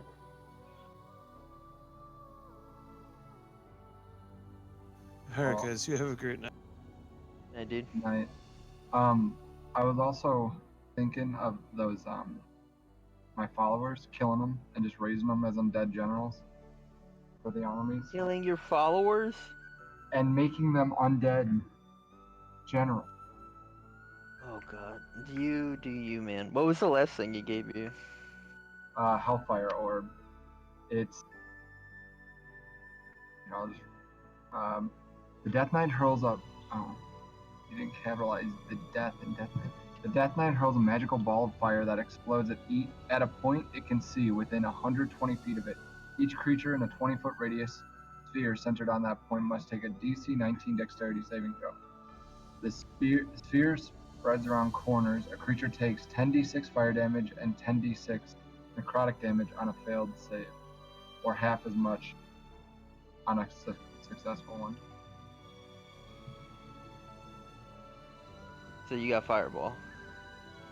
Yeah, I got like a But necrotic Death one. Knight Fireball. That's cool. Yeah. And it can be used once per day. It's not a spell. Very cool. And also, I can't die because my soul is in my weapon. I think I'm gonna ask, like, obviously not in the campaign because we don't have time for it, but for like an epilogue to make him not under the Raven Queen's control. Like, break free. I just want him to be an agent of his own free will in the world. The thing is alright. So she's your undying patron, okay, which means, and you're a paladin of her, which means that literally all of your powers are from her. But now that I'm a Death Knight, that's not necessarily true. No. She's your undying patron. That's what that means. Yeah. There's two ways. There's a few ways to get to Lich, but the two main ones are be a wizard. Which is a big reason. Like, I thought when I became it, she would just. Hello? I'm here. Hello? Tom? You're lagging. Hello? Can you hear me now? Hello? I'm talking. Hey. Okay, it's good again. So, two ways to get to Lichhood. Two main ways are be a wizard, do all this crazy, soupy, spoopy stuff, and do all this crazy shit to basically sacrificing souls and shit to basically become a lich, or the fast track to lichdom, which is get something more powerful than you, basically give you the strength to be a lich. Like basically, which is what you did. You literally became a lich in 6 hours. You know, you went the quick and easy route, which is the only route you could have taken because you're not a wizard. Yeah. But like that me